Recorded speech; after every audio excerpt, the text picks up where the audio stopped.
Alors, chers amis, bonjour. Je ne vais pas vous dire Shabbat Shalom parce que nous sommes, je pense, mercredi, le 6 juin. Tout le monde dit oui autour de moi, donc c'est formidable. Et voilà, nous sommes de retour à Yerushalayim. Et eh bien, nous sommes chez nous, chez moi, dans mon appartement, parce que, comme vous l'avez constaté, je n'ai pas pu donner mon message ce samedi pour une raison bien simple, c'est que j'ai subi une attaque extrêmement violente. J'ai fait ce qu'on appelle un vol plané magistral en n'ayant pas vu un obstacle, et je me suis sévèrement reçu sur le sol, ce qui a entraîné des douleurs de côte, probablement une ou deux côtes peut-être juste contusionnées, peut-être fêlées, peut-être cassées, je ne sais pas, comme il n'y a rien à y faire, sinon attendre que cela se remette. Donc samedi dernier, c'était impossible pour moi vraiment d'aller au centre et de prêcher mon message. Alors après avoir prié, j'ai compris que tout cela, cette attaque, parce que c'est une attaque, a été motivée, je ne vais pas donner trop de détails, mais par, allez, on va dire un combat spirituel extrêmement violent, extrêmement fort, qui se joue depuis notre Pessah. Et cela souligne le fait que ce Pessah a nous enseigné quelque chose que nous n'avons pas fini, je crois, de comprendre. Et donc, c'est pourquoi je vais vous relâcher un message aujourd'hui qui s'intitule La guerre en Europe, prochainement, selon Ésaïe 34, que nous lirons tantôt, et qui m'a été donné vraiment dans un temps très spécial, hier, en priant. Et voilà, donc ce sera le message que je vais relâcher. Et le message que j'avais prévu pour samedi dernier sera en principe, si Dieu le permet, donné ce samedi au centre à Yerushalayim, parce que là, je pourrais faire l'effort de m'y rendre malgré les douleurs que causent, disons, des brisures de côte, ou voilà. Donc, que Dieu soit loué. Nous allons prier, s'il vous plaît, parce que le message que je dois relâcher est vraiment important. J'aimerais qu'on comprenne qu'il va fonctionner au moins à deux niveaux, et qu'il faut que nous puissions percevoir le deuxième niveau de leçon spirituelle. Dans le message de samedi dernier, je me réjouissais parce que le Seigneur m'avait parlé, n'est-ce pas, d'un midrash, et j'ai pu capter dans l'écriture sur laquelle je me basais pour le message que je vais donner samedi prochain. Donc, eh bien, je me basais sur une lecture en forme de midrash, et c'était très profond, très intéressant, mais on y viendra. Pour cette fois, nous avons donc un message à plusieurs facettes, et une principalement extrêmement importante, qui a quelque part Pessah, notre Pessah comme point de départ. Pourquoi Pessah? Parce que Pessah, c'est une fête très spéciale. Je dirais c'est une fête du commencement et une fête de l'ultime, tout à la fois. En effet, Pessah, c'est un peu le rocher sur lequel on se brise, ou le rocher sur lequel on est approuvé par Dieu. Vous savez que Jésus est qualifié dans l'Écriture comme d'une pierre sur laquelle on peut se heurter, on peut se briser. Et Pessah, c'est un peu ça, parce que chaque année, nous vivons notre Pessah au cours d'un seder avec une scène sainte, dans laquelle nous célébrons bien sûr la mort et la résurrection de Yeshua. Et à chaque fois, chaque année, nous constatons qu'il s'y passe quelque chose de très particulier. Et cette année, il s'est passé vraiment quelque chose de très particulier, puisqu'il y a eu une effusion, une visitation de l'Esprit de Dieu qui n'est pas usuelle, qui n'est pas habituelle. J'y viendrai dans quelques instants. Et tout ça nous parle de quelque chose qui est le contenu de ce message aussi. En fait, Dieu est en train de visiter la terre, et ici je vais m'adresser plus particulièrement à ceux qui font partie de l'Église. Mais il n'y a pas que l'Église qui est visitée aujourd'hui.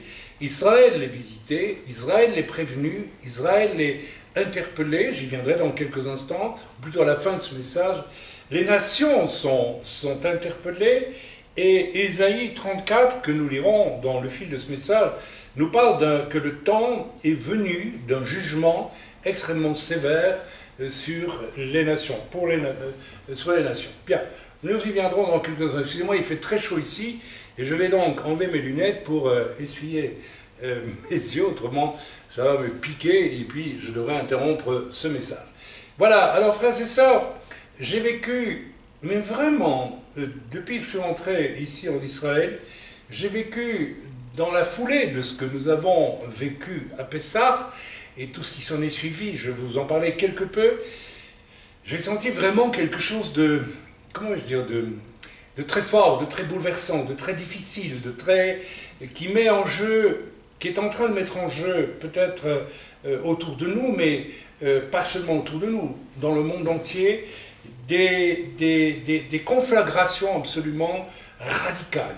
Il suffit de voir ce que la reconnaissance de Jérusalem comme capitale d'Israël par les Américains a engendré comme réaction conflictuelle, et cela nous met évidemment en rapport direct avec l'Écriture qui nous dit que Jérusalem va être au centre finalement de toute la tribulation planétaire jusqu'au retour du Seigneur, puisque c'est aussi à Jérusalem que le Seigneur revient, alors que les armées du monde entier viendront, n'est-ce pas, pour en fait essayer de se saisir de Jérusalem.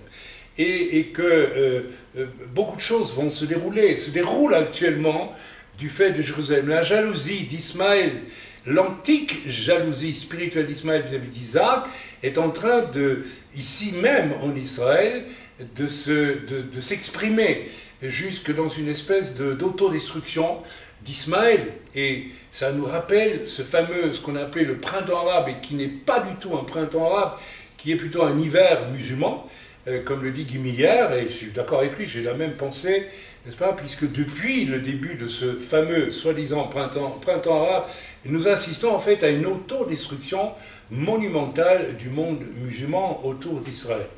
Bien, alors, ce qui reste de solide, entre guillemets, je pense à la Turquie ici par exemple, je pense même presque plus à l'Iran, puisque l'Iran est en train de se faire écarter de la Syrie par les Russes et en accord avec les Américains d'ailleurs, mais ce qui reste de solide, n'est-ce pas, c'est dans le monde musulman aujourd'hui, vraiment solide et qui s'oppose à Israël, vous l'avez compris comme moi, c'est la Turquie. Je pense pour ma part que la Turquie va être la tête de pont du jugement ultime sur, n'est-ce pas, l'islam, sur les montagnes d'Israël, selon Ézéchiel 38-39. Bien, je suis donc conscient, je reviens sur notre Pessah, que depuis Pessah, c'est enclenché quelque chose pour nous d'extrêmement fort, c'est-à-dire et j'y ai réfléchi, j'ai prié, je dis Seigneur, pourquoi cette angoisse? Parce que je ressentais une angoisse profonde en rentrant ici, une angoisse presque de dépression, comment vais-je dire, de grande tristesse, de grand chagrin. Et j'ai prié, le Seigneur m'a dit, je te donne une angoisse en réalité par rapport à ce qui vient bientôt et qui est absolument terrifiant. Voilà, donc c'est un étrange et très puissant malaise que je ressens depuis mon retour à Jérusalem, et parce qu'il vient quelque chose, je l'ai dit, de vraiment radical, quelque chose comme un événement bouleversant à l'échelle planétaire qui fera qu'il y aura un avant et un après. Et mes amis, déjà en disant cela, je pense aussi à notre Pessah, où pour plusieurs, dans la foulée de la conversion de notre frère Jacob, il y a eu un avant et il y a eu un après. Il y a eu un avant religieux, sans salut, véritable, et puis il y a un après. Et en général, enfin pas en général, je l'ai remarqué en tout cas en ce qui concerne nos propres conversions, mon épouse et moi, voici une trentaine d'années, il y a vraiment eu un avant et il y a eu un après. Et c'est à cela que le Seigneur nous demande au fond de réfléchir, et parce que nous allons rentrer dans un temps qu'on appelle, on est entré dans un temps qu'on appelle l'Apocalypse. Ça veut dire, Apocalypse c'est du grec, et ça veut dire révélation. Alors qu'est-ce que Dieu va révéler? Dieu va révéler pas mal de choses, mais je crois qu'au cœur de l'Apocalypse, à mon sens, ce que Dieu est en train de vouloir révéler, c'est le fond de nos cœurs, chacun, ou en tant qu'individu, sauvé ou pas sauvé, en tant qu'Église par rapport à Israël, Israël en tant que lui-même, acceptant le Messie ou n'acceptant pas, les nations dans leur attitude par rapport à Israël, tout cela est en train d'être engouffré sans que les gens s'en rendent réellement compte dans une espèce de sas de jugement terrible qui a pour but de clarifier clairement, mais très clairement, quand clarifier clairement, c'est le cas de le dire, c'est presque une redondance de le dire, ce qu'il y a au fond de nos cœurs. Je suis tombé et je me suis cassé une ou deux côtes et j'ai directement prié, le Seigneur m'a montré, c'est une vengeance de lui. Pourquoi? Parce que dans la foulée de Pessah, une personne a soudain eu un comportement quelques semaines après Pessah, quelques jours même, pas quelques semaines, quelques jours, un comportement qui nous a sidérés et qui ne peut s'expliquer, j'en ai parlé avec la personne, que parce que vivait encore au fond de son cœur une complaisance avec le péché, avec quelque chose qui n'est pas acceptable pour le Seigneur. Alors vous voyez, ça s'est révélé. Il y a eu un phénomène apocalyptique, d'apocalypse dans le cœur de cette personne, et ça s'est révélé.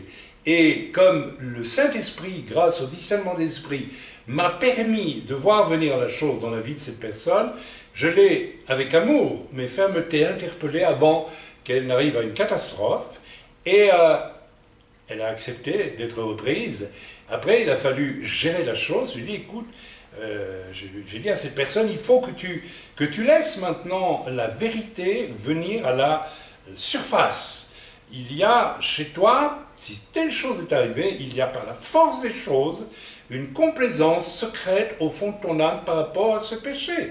Et il faut que tu le confesses, il faut que tu y renonces. Tant que tu ne renonceras pas à une affection, même très cachée, même même si ça ne représente qu'un centième de pourcent, même si c'est homéopathique, au fond de ton âme, sache que Dieu ne le tolère pas et donc Dieu va te faire vivre un temps d'apocalypse, de révélation, et ça sort. Donc nous sommes en train d'entrer, je le crois, dans une période de l'histoire de l'humanité d'apocalypse, c'est-à-dire où Dieu veut que vienne à la surface de nos vies, de nos églises, de nos nations, ce qui s'y trouve vraiment, ou ce qui s'y cache, ou ce qui ne se dit pas, alors qu'en fait on le pense. Vous voyez ce que je veux dire?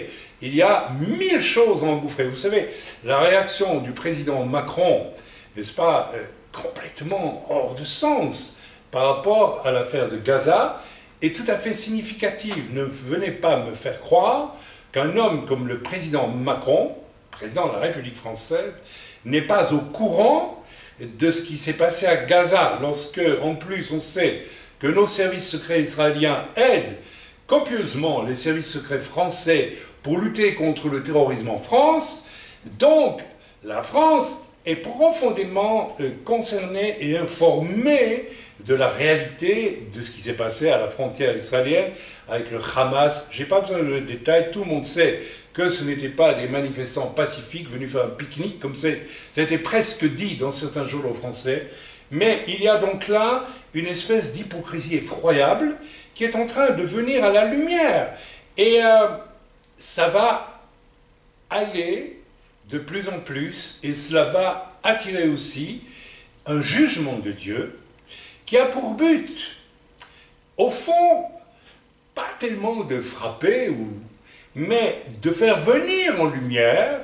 Vous savez, c'est un peu comme quand on fait des confitures. Ma femme fait parfois des confitures. Comment on fait les confitures?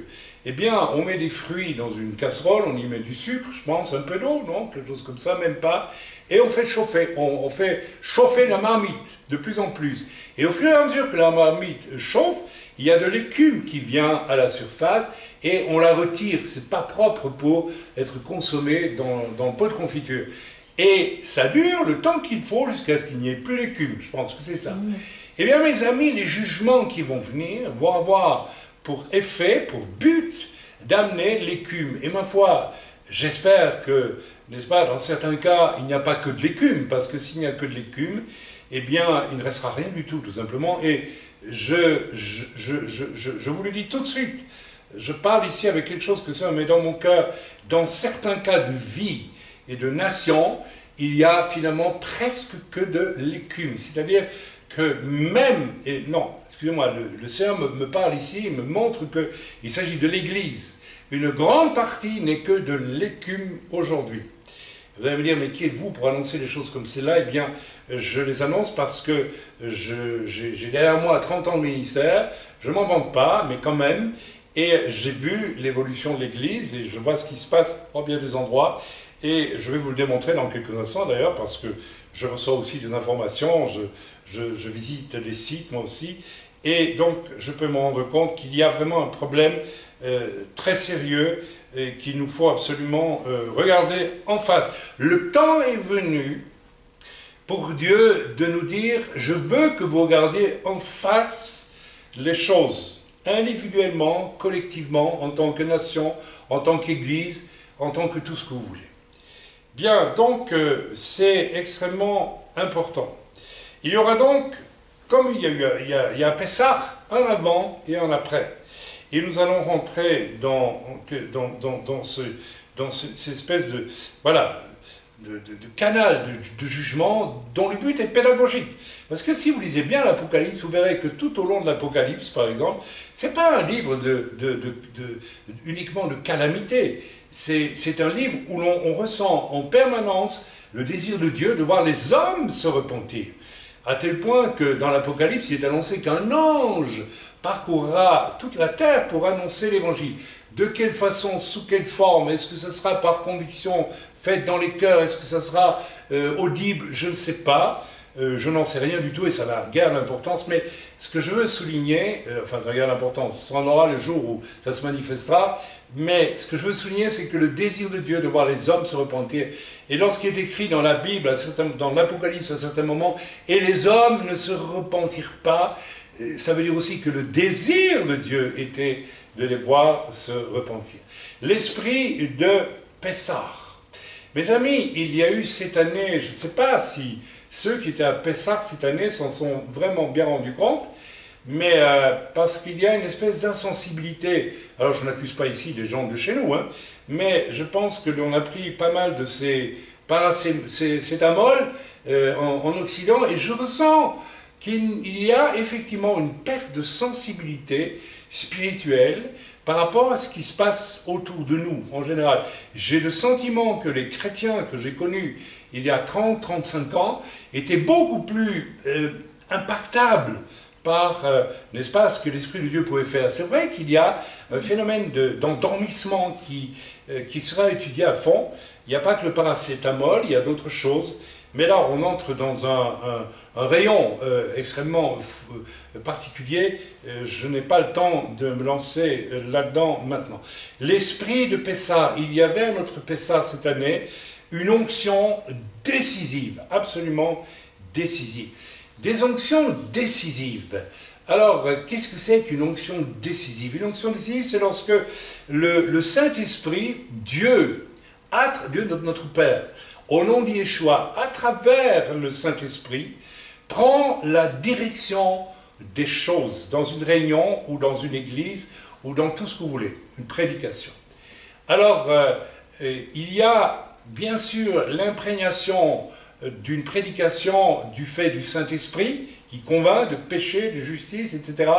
Mais je voulais parler ici d'autre chose, de quelque chose d'encore plus puissant, qui peut intervenir, où on a nettement l'impression que le Seigneur même écarte le serviteur et parle lui-même, agit lui-même. Je vais vous donner un exemple qui me revient à l'esprit. Et nous avons vécu, lorsque j'étais tout jeune dans le ministère en Belgique, nous avons vécu une conversion très, très particulière. C'était une femme qui était née avec la moitié de la face complètement défigurée, tandis que l'autre était assez belle d'ailleurs. Elle avait, je ne sais pas ce qui s'était passé, c'est à la naissance, et cette personne était allée, si j'ai bon souvenir, je ne vais pas en dire trop parce que peut-être on peut encore retrouver cette personne, mais après tout, voilà, était allée à faire des choses assez terrifiantes. Je ne porte pas de jugement, mais c'était grave, très grave, je pense. Peut-être même fait de la prison pour ça, je ne sais plus. Et cette personne s'est convertie. Donc il s'est agi d'une personne vraiment qui est née, parce qu'il y avait une explication spirituelle à son problème de visage, et qui a grandi dans la colère, la haine, la méchanceté la plus noire, et qui un jour, n'est-ce pas, a vécu ce moment où les choses ne sont plus jamais comme elles étaient avant. C'est-à-dire qu'elle a connu une véritable conversion. Alors nous avons décidé de la baptiser, et nous avons vécu cela dans une piscine communale, on dit communale en Belgique, n'est-ce pas, dans la ville de Malmedy, et toute l'église était réunie, nous n'étions pas très nombreux, 25 personnes peut-être, avec quelques invités en plus, ça fait une trentaine de personnes, bref, c'est une petite église, et nous sommes rentrés dans la piscine, je suis rentré avec cette femme, je lui ai posé 2-3 questions, comme on le fait toujours pour un baptême, je l'ai aidé à s'immerger dans l'eau, et mes amis, alors qu'elle était dans l'eau, il s'est passé quelque chose d'extraordinaire. Il s'est passé une visitation de Dieu où le Seigneur déchire le ciel et écarte presque les humains pour agir lui avec une force. Je me souviens très bien qu'à ce moment-là, n'est-ce pas, j'ai dû retenir cette femme. Vous allez penser que j'exagère, mais je n'exagère pas du tout parce qu'elle s'envolait hors de l'eau. C'est-à-dire qu'elle était littéralement attirée. Et je partais hors de l'eau avec elle. C'est-à-dire que nos pieds ont décollé de je ne sais pas combien de centimètres. Et j'ai dit, mais il se passe quelque chose là. Il y a quelque chose d'une onction inouïe qui se passe. Et j'ai voulu la ramener n'est-ce pas, près de l'échelle pour qu'elle sorte de la piscine. Et à ce moment-là, une bonne quantité des gens qui étaient autour de la piscine étaient tombés à genoux, visités par le Seigneur avec une puissance de conviction de péché inouïe, pleuraient, et certains m'ont dit, frère, nous voulons que tu nous rebaptises tous. Ils voulaient, voilà, il y a eu quelque chose de la présence de Dieu tellement forte que la conviction de péché était là, et le désir pour certains qui pourtant étaient chrétiens, entre guillemets, ou probablement plus religieux que vraiment les nouveaux, certains, quand je vois avec le recul aujourd'hui, je m'en rends compte, parce qu'il y a vraiment, je m'en rends compte de plus en plus, un chemin énorme entre accepter Jésus et violemment naître de nouveau à travers quelque chose qui va faire que nous ne sommes plus jamais la même personne. Et beaucoup de personnes qui ont accepté Jésus sont en chemin pour cette espèce de mutation absolue, mais n'y sont pas nécessairement encore arrivés. Alors, j'ai dû retenir tout le monde. J'ai dit non, vous n'allez pas vous faire rebaptiser, vous êtes déjà baptisé. Et j'étais moi-même dépassé par les événements. Je vous assure, ma femme doit s'en souvenir, c'était extrêmement fort. Et j'ai conduit la personne qui venait de prendre son baptême et qui flottait à je ne sais pas combien de centimètres. C'est pas du tout parce qu'elle nageait, hein. Elle était vraiment comme élevée hors de l'eau, c'est très étrange, comme si elle allait être enlevée au ciel. Voilà, quelque chose qui m'a absolument stupéfié. Et moi aussi, j'étais en train de partir avec elle. Je l'ai donc ramenée au bord de la piscine, et lorsque je suis monté par l'échelle, en arrivant au-dessus, j'ai ressenti, alors, vous savez, c'est des choses qu'on n'invente pas, j'ai ressenti, n'est-ce pas, était-ce un ange, je ne sais pas, qu'un tonneau entier d'huile d'onction m'était déversé dessus, et était probablement en train de les déverser sur tout le monde. Ce sont là des visitations de Dieu très particulières, et évidemment, elles surprennent parce que c'est là que l'on se rend compte que Dieu, à certains moments, Pourquoi? Comment? Ça reste à définir. Je pense que la consécration, la sainteté, le royaume des cieux appartient aux violents et il appartient à ceux qui s'en emparent. Et je pense que nous avions cette, je vais employer le mot, cette niaque, cette espèce de désir de vivre le royaume des cieux qui fait que, n'est-ce pas, Dieu peut venir et dire, ok, je prends les choses en main au-delà d'une seulement une présence, j'allais dire une simple présence. C'est jamais une simple présence avec le Saint-Esprit. J'espère que vous me comprenez. Donc, il est question d'un avant et un après lorsqu'il y a certaines manifestations.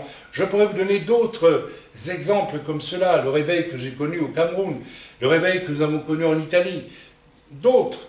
Ce sont des moments très particuliers.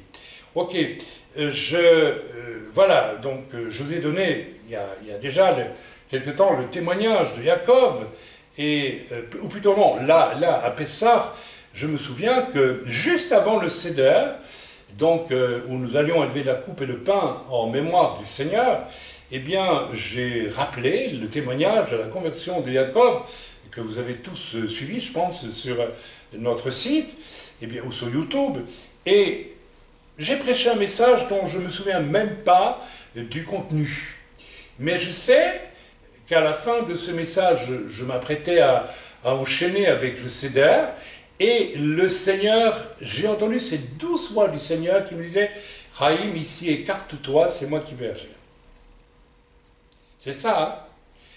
Et dans ce moment-là, bien sûr, comme le Seigneur vient avec cette grande douceur qui est la sienne, vous attendez pas nécessairement à un moment, un de ces moments d'onction très particuliers, très forts, mais lorsque le Seigneur prend le relais, et le Seigneur m'a simplement dit, toi tu fais l'appel. Alors j'ai dit, écoutez, suite au message que je vous ai donné, le témoignage de Jacob, eh bien, si certains d'entre vous se sentent concernés, approchez-vous. Et là, mes amis, ce qui s'est passé, n'est-ce pas, j'ai fait cet appel, eh bien, ça a explosé. Ça a littéralement, il y a eu une explosion.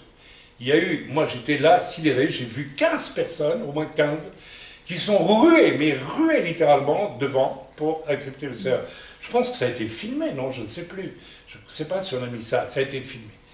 Et là, ce qui s'est passé est absolument saisissant, parce qu'on a vu, sans prêcher, sans rien dire, l'Esprit de Dieu saisir des gens qui avaient grandi en milieu religieux, évangélique, depuis leur naissance quasiment, pleurer et se repentir et réclamer le salut en Yeshua. Là, il y a eu quelque chose alors, il ne s'agit pas seulement de repentance, mais beaucoup plus que ça, il s'est agi de véritable nouvelle naissance souhaitée, désirée, voulue et obtenue. Voilà, donc la conclusion était très simple. Jusque-là, cette quinzaine de personnes étaient donc des religieux. Je m'empresse de dire que parmi eux, il y en avait certains qui étaient les nouveaux. Mais, voilà, vous savez comment ça va toujours dans ces cas-là, quand il se passe quelque chose de très fort, de très spécial, tout le monde va en profiter. C'est un peu comme les gens qui étaient autour de la piscine, ils ont voulu replonger pour se faire baptiser. C'était pas le but de Dieu. Dieu a, lors de ce baptême en Belgique, a voulu marquer le fait que cette femme criminelle, qui a eu un passé extrêmement difficile et lourd, a été sauvée et que, voilà, le Seigneur a voulu marquer cela par sa présence, par sa gloire, etc. Donc, voilà, à Pessah, à nouveau, nous avons vécu cela. Alors, ce qui est très intéressant, je veux dire tout de suite, c'est que ça n'a pas touché, je pense qu'il y avait, à ce moment-là, une nouvelle personne convertie parmi nous, très récemment, et c'est une qui était tout fraîchement convertie, qui, elle, ne s'est pas approchée. Et c'est très intéressant et très révélateur, parce que cette personne en est encore au stade d'avoir découvert que c'était pas mal du tout, Jésus, Yeshua, que c'était pas mal du tout, les chrétiens ils sont gentils, les messianiques ils sont gentils, ils sont pleins d'amour, ils m'aiment beaucoup, et puis ça s'arrête là. Elle va devoir, ces personnes, parcourir le chemin qui va la mener à une véritable nouvelle naissance. Et croyez-moi, c'est pas évident. Et je pense qu'il y en a un ou deux autres comme cela dans l'œuvre en Suisse qui sont pas encore arrivés à ce moment, n'est-ce pas, où le ciel se déchire pour eux, parce que vraiment, il se passe quelque chose. Voilà, donc c'est très intéressant de se rendre compte que, voilà, donc il s'est agi pour la conversion à Pessa de très anciens chrétiens, mais devenus mûrs pour une visitation puissante de Dieu. Ok, je l'ai dit, d'autres très fraîchement convertis ne se sont pas sentis concernés. Et c'est très intéressant, vous m'avez compris, je pense. Je continue. Alors, qu'est-ce que cela veut dire? C'est que comme beaucoup dans nos églises, ils sont juste des... Alors, vous allez me permettre une comparaison un petit peu audacieuse. Ils sont juste ces chrétiens religieux ou fraîchement convertis. Ils sont juste des poissons amorcés, mais pas encore prêts pour la cuisson. Alors, pardonnez-moi la comparaison, hein. Donc, amorcer signifie, bon, intéressé, et puis, n'est-ce pas, intéressé aussi par cet évangile si facilement prêché, tu lèves la main, tu acceptes Jésus, t'es sauvé. Voir, il faut que ce salut, n'est-ce pas, soit rendu extrêmement visible, extrêmement réel, et je vous le répète, je pense que Yaakov qui est en face de moi pourrait me dire que effectivement il y a bien un avant et un après, et qu'on peut pas sortir de là. Alors si dans votre vie il n'y a pas un avant et un après la décision d'accepter le Seigneur, eh bien je suis obligé de vous dire, et je vous encourage, et c'est pour votre bien finalement, s'il vous plaît, cherchez la face de Dieu et posez-vous la question, est-ce que je suis vraiment né de nouveau? Ce qui s'est passé après ça est extrêmement inhabituel, mes amis. Il y a eu aussi, alors je vais le dire, ce que j'appelle des anti-nouvelles naissances. Autant il y a eu des nouvelles naissances, autant il y a eu des anti-nouvelles naissances. Ah, je vais vous choquer, mais vous savez, si le temps d'Ananias et Saphira est en train de revenir, et il est en train de revenir, nous allons assister à, dans l'Église elle-même, une séparation entre ce qui est vraiment, profondément vrai et ce qui n'est pas vrai. Je n'ai pas besoin de vous faire un dessin. Eh bien, dans la foulée de cette œuvre puissante de l'Esprit, nous avons vu, n'est-ce pas, une personne qui n'a pas réagi tout de suite à l'appel du Seigneur, mais a vu l'intérêt de ce qui se passait là. Elle a vu cette personne qui se passait quelque chose. Et alors elle a voulu en profiter. Vous savez, il y a des exemples comme cela dans l'Écriture. Il y a un certain, je pense c'est Élymas le magicien, dans l'Écriture, qui, voyant la puissance de Dieu répandue par les apôtres, a voulu acheter. Et puis Pierre lui a dit, tu ne sais pas quel esprit t'habite et prie pour que Dieu ne te détruise pas, parce que là, tu es vraiment un homme perdu, tu es juste un opportuniste, hein, mais tu n'as absolument pas compris la pierre d'angle du processus, tu ne l'as pas comprise. Eh bien, cette personne qui a voulu profiter d'une nouvelle naissance à bon compte, voyant les autres bénis, eh bien, a révélé, mais alors d'elle-même, n'est-ce pas, une des choses absolument inouïes qui étaient là, au fond de sa vie, cachées, tout simplement.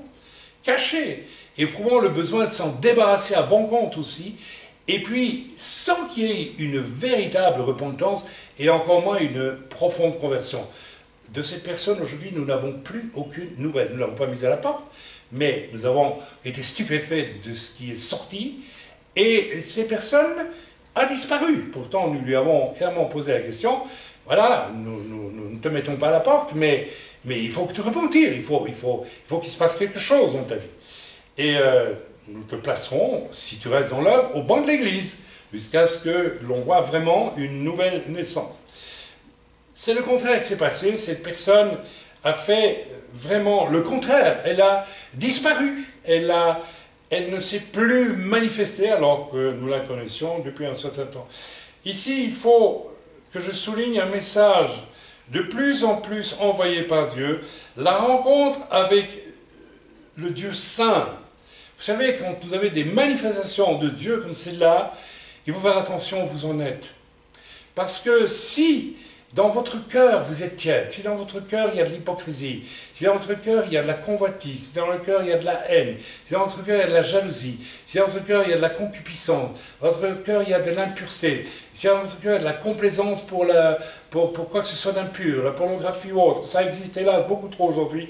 La rencontre avec le Dieu Saint, mes amis, est terrifiante parce que Dieu ne le supportera pas si Dieu nous fait la grâce de visiter de façon exceptionnelle quelquefois, c'est parce qu'il y a des âmes propres qui sont prêtes à vivre ce salut. Mais alors vous, si vous vivez comme des hypocrites tout en réclamant du titre de chrétien, vous allez être dévoilés et ce processus va s'amplifier toujours plus dans ce temps d'apocalypse qui est révélation.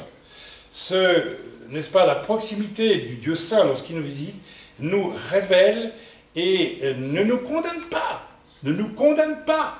Notez que cette personne qui a révélé des choses abominables, qu'elle avait bien cachées, qu'elle avait hypocritement cachées, tout en priant avec les chrétiens dans l'œuvre, etc., avec une hypocrisie absolue, eh bien, cette personne aurait pu se repentir, mais elle ne l'a pas fait. Nous n'en avons pas vu vraiment l'évidence, et elle s'est écartée.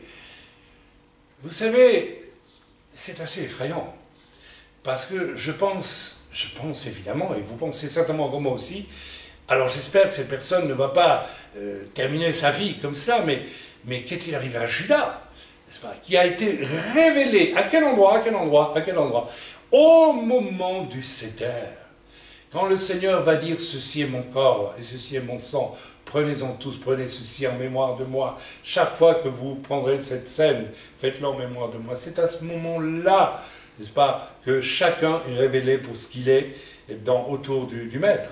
Mes amis, c'est encore la même chose aujourd'hui. Pessah est central. C'est un début d'année dans le monde juif, autant que Rosh Hashanah. C'est peut-être le premier, parce que c'est la fête de la libération d'Israël, mais c'est aussi la date butoir pour nous. C'est une date butoir, c'est un début ou une fin pour nous. Mes amis, nous allons entrer dans un temps où Dieu veut absolument, n'est-ce pas, nous faire voir où nous en sommes. Tous. Moi, vous, tout le monde. Les nations, les peuples, tout le monde. Je continue, j'espère que cela vous parle. Qu'est-ce qui se passe en ce moment?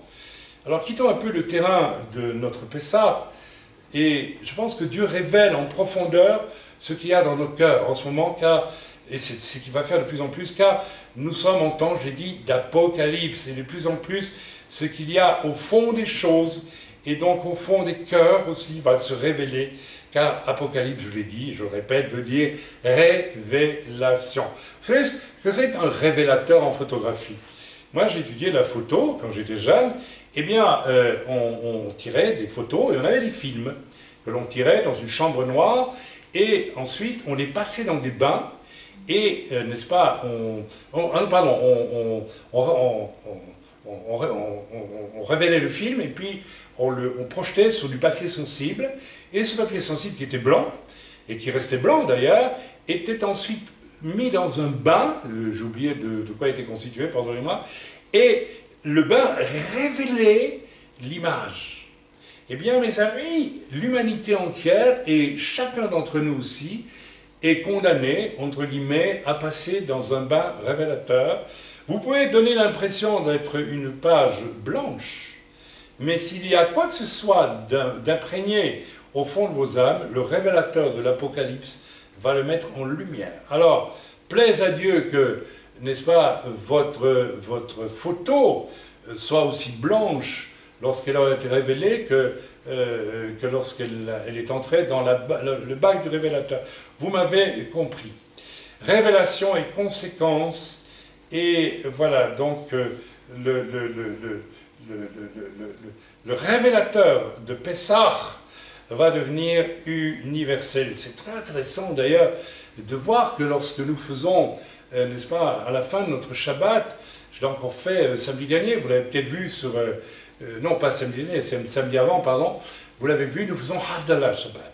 Havdalah Shabbat, c'est formidable, ça se finit par une prière, malheureusement j'ai oublié de la prendre, j'aurais dû la prendre maintenant, mais je l'ai oublié, et bien par laquelle nous disons béni sois-tu éternel, toi qui sépares, entre autres dans cette prière, le sacré ou ce qui est saint, le sacré du profane. Le sacré, c'est plus que ce qui est saint. Le sacré, c'est ce qui s'est installé dans le saint et qui reste saint, et qui va rester saint pour l'éternité. Sacré, c'est plus que... c'est la sainteté révélée et fixée dans le bain photo, si j'ose dire. Et le profane, c'est tout le contraire. Tout le contraire. Alors c'est intéressant. Chaque Shabbat, nous disons, béni sois-tu éternel, toi qui, c'est pas Israël des nations, oui, là aussi, et le sacré du profane, n'est-ce pas, c'est quand même intéressant. Une conséquence immédiate, Dieu juge, et en jugeant, Dieu révèle de façon très nette et claire ce que les hommes jugent de manière très confuse et injuste. Voilà. C'est une des raisons pour laquelle Dieu va faire entrer l'humanité entière dans un corridor de jugement, parce que il y a tant de jugements humains. Vous savez, le monde religieux est un des mondes qui juge le plus à partir de ses valeurs religieuses. Ce n'est pas à mon frère Yaakov que je devrais enseigner ça, il le sait très bien, puisque dans la dénomination où il était interdit de prendre la Sainte Seine, si j'ai bon souvenir, dans une autre dénomination. Donc ça veut dire que nous, dénomination X, Y, Z, nous décidons que nous sommes les Ariens de l'humanité chrétienne, pardon, excuse-moi, j'allais dire quelque chose d'horrible, mais c'est un peu ça, hein, presque la race supérieure. Nous sommes nous parfaits, et puis le reste de la chrétienté, n'est-ce pas, est tellement mauvais qu'on ne prend pas la Sainte Seine. Les jugements humains sortis du monde religieux, et je ne parle pas du reste, je ne parle pas de tout ce qui se fait comme jugement inique aujourd'hui. Vous savez, Israël, c'est une pierre d'achoppement. C'est une terrible pierre d'achoppement pour les nations. Pourquoi? Parce que comme tout le monde l'a dit en Israël, le fait que Trump reconnaisse Jérusalem comme capitale d'Israël, mais ça on le sait depuis 4000 ans. C'est pas nouveau, c'est un fait géopolitique, historique, vieux de 4000 ans. De 4000 ans, hein, c'est à peu près ça. Hein. Depuis le roi David. C'est quand même une vieille affaire. Alors, on devrait plus se poser la question, pourquoi certains mettent-ils autant d'énergie à nier ce qui est une évidence? C'est tout simplement parce qu'ils jugent selon des critères qui leur conviennent et qui ne sont pas les critères de la vérité. Émettent, le Seigneur veut faire entrer, n'est-ce pas, en finalité de son histoire avant le retour du Seigneur, l'humanité entière, dans un sas de vérité. Tu ne veux pas la vérité, ben tu vas la connaître, la vérité. Tu ne vis pas dans la vérité, eh bien, ça va être exposé. N'est-il pas écrit que ce qui se fait en cachette sera crié sur les toits? Après ça, eh bien, nous avons vu 3 cas de personnes en réalité qui, de par elles-mêmes, nous n'avons même pas cherché à dénoncer, ni rien du tout, ont manifesté ce qui était caché dans le secret de leur cœur. C'était des anti-conversions. Il y a eu des conversions radicales où les gens sont nés de nouveau, et il y a eu des anti-conversions, je dirais, des anti-nouvelles naissances, n'est-ce pas, qui par contre ont révélé la noirceur et le trouble des cœurs. Amen. Je ne vais pas en dire plus, il n'y a pas besoin de détails. Mais mes amis, ceci est tellement important, et je ressens, c'est peut-être un peu mon rôle, de prévenir que cette visitation de Dieu va se faire de plus en plus, dans l'Église et aussi partout dans le monde, d'une façon ou d'une autre. Amen. Je reviens donc sur ce profond malaise, cette angoisse, cette crainte, comment dire, j'étais presque malade en rentrant ici, et j'ai dit donc, il n'y a qu'une solution. Je me suis étalé là, sur la terrasse, et je me suis vraisemblablement brisé une côte ou deux. Bref, ou peut-être simplement fêlé, j'en sais rien, mais bref, c'est très douloureux quand même. Et j'ai dit donc, il faut que je retrouve mes esprits, parce que je ressentais que tout était fait autour de moi, je ne parle pas des gens autour de moi, mais spirituellement, pour m'empêcher de chercher la face de Dieu. Il y avait tout. Repose-toi, tu t'es fait très mal, tu reviens de voyage, tu as bientôt 70 ans. J'avais 1000 arguments pour me dire ne fais rien, repose-toi, attends. Et puis je dis c'est pas possible, je suis trop mal, il faut que je sache, soit c'est moi qui vais mal, soit le Seigneur a quelque chose à me dire. Évidemment, le Seigneur a quelque chose à me dire. Alors j'ai prié et j'ai eu une vision très étrange, très étonnante. J'ai vu le soleil et puis en plein cœur du soleil, j'ai vu comme, très difficile à expliquer, comme naître une tache noire qui était en train de comme manger le soleil de l'intérieur. C'est comme si des ténèbres étaient en train de manger le soleil. C'est-à-dire que, et j'ai pensé immédiatement, bien sûr, à un passage d'Apocalypse que je vais vous lire, et je vous demande d'être attentifs parce que là nous rentrons déjà dans le vif du sujet de ce message. Nous allons donc lire en Apocalypse au chapitre 6 et à partir du verset 12. Venez avec moi, s'il vous plaît, dans l'Apocalypse à partir du chapitre. Et c'est très intéressant parce que nous allons voir qu'ensuite le Seigneur m'a parlé d'Ésaïe 34, et moi je vois une relation quelque part spirituelle entre ces deux passages. Je lis Apocalypse 6, verset 12. « Je regardais quand il ouvrit le 6e sceau. » Nous sommes ici en plein Apocalypse. « Et il y eut un grand tremblement de terre. Le soleil devint noir, comme un sac de crin, la lune entière devint comme du sang, et les étoiles du ciel tombèrent sur la terre comme les figues vertes d'un figuier secoué par un vent violent. » Alors ici, il faudrait bien sûr approfondir la signification des étoiles du ciel. Ce n'est pas nécessairement des étoiles au sens physique. Je pense qu'il est question ici d'un secouement universel spirituel avec des entités spirituelles qui tombent du ciel. Je ne vais pas rentrer trop dans le détail, mais je pense qu'elle a une image, à mon avis, personnellement, n'est-ce pas, de ce que Dieu est en train de visiter un peu partout par sa sainteté, par un retour de sa présence qui va culminer avec le retour du Mashiach, de Yeshua Mashiach, et c'est en train de secouer dans l'univers entier en réalité. C'est une espèce de Pessah cosmique qui est en train de se vivre en ce moment. J'espère que vous me suivez. Voilà, le ciel se retira comme un livre qu'on roule, et toutes les montagnes et les îles furent remuées de leur place. Les rois de la terre, les grands, les chefs militaires, les riches, les puissants, tous les esclaves et les hommes libres se cachèrent dans les cavernes et dans les roches des montagnes, les rochers des montagnes. Et il disait aux montagnes et aux rochers, « Tombez sur nous et cachez-nous devant la face de celui qui est assis sur le trône et devant la colère de l'agneau, car le grand jour de sa colère est venu, et qui peut subsister ?»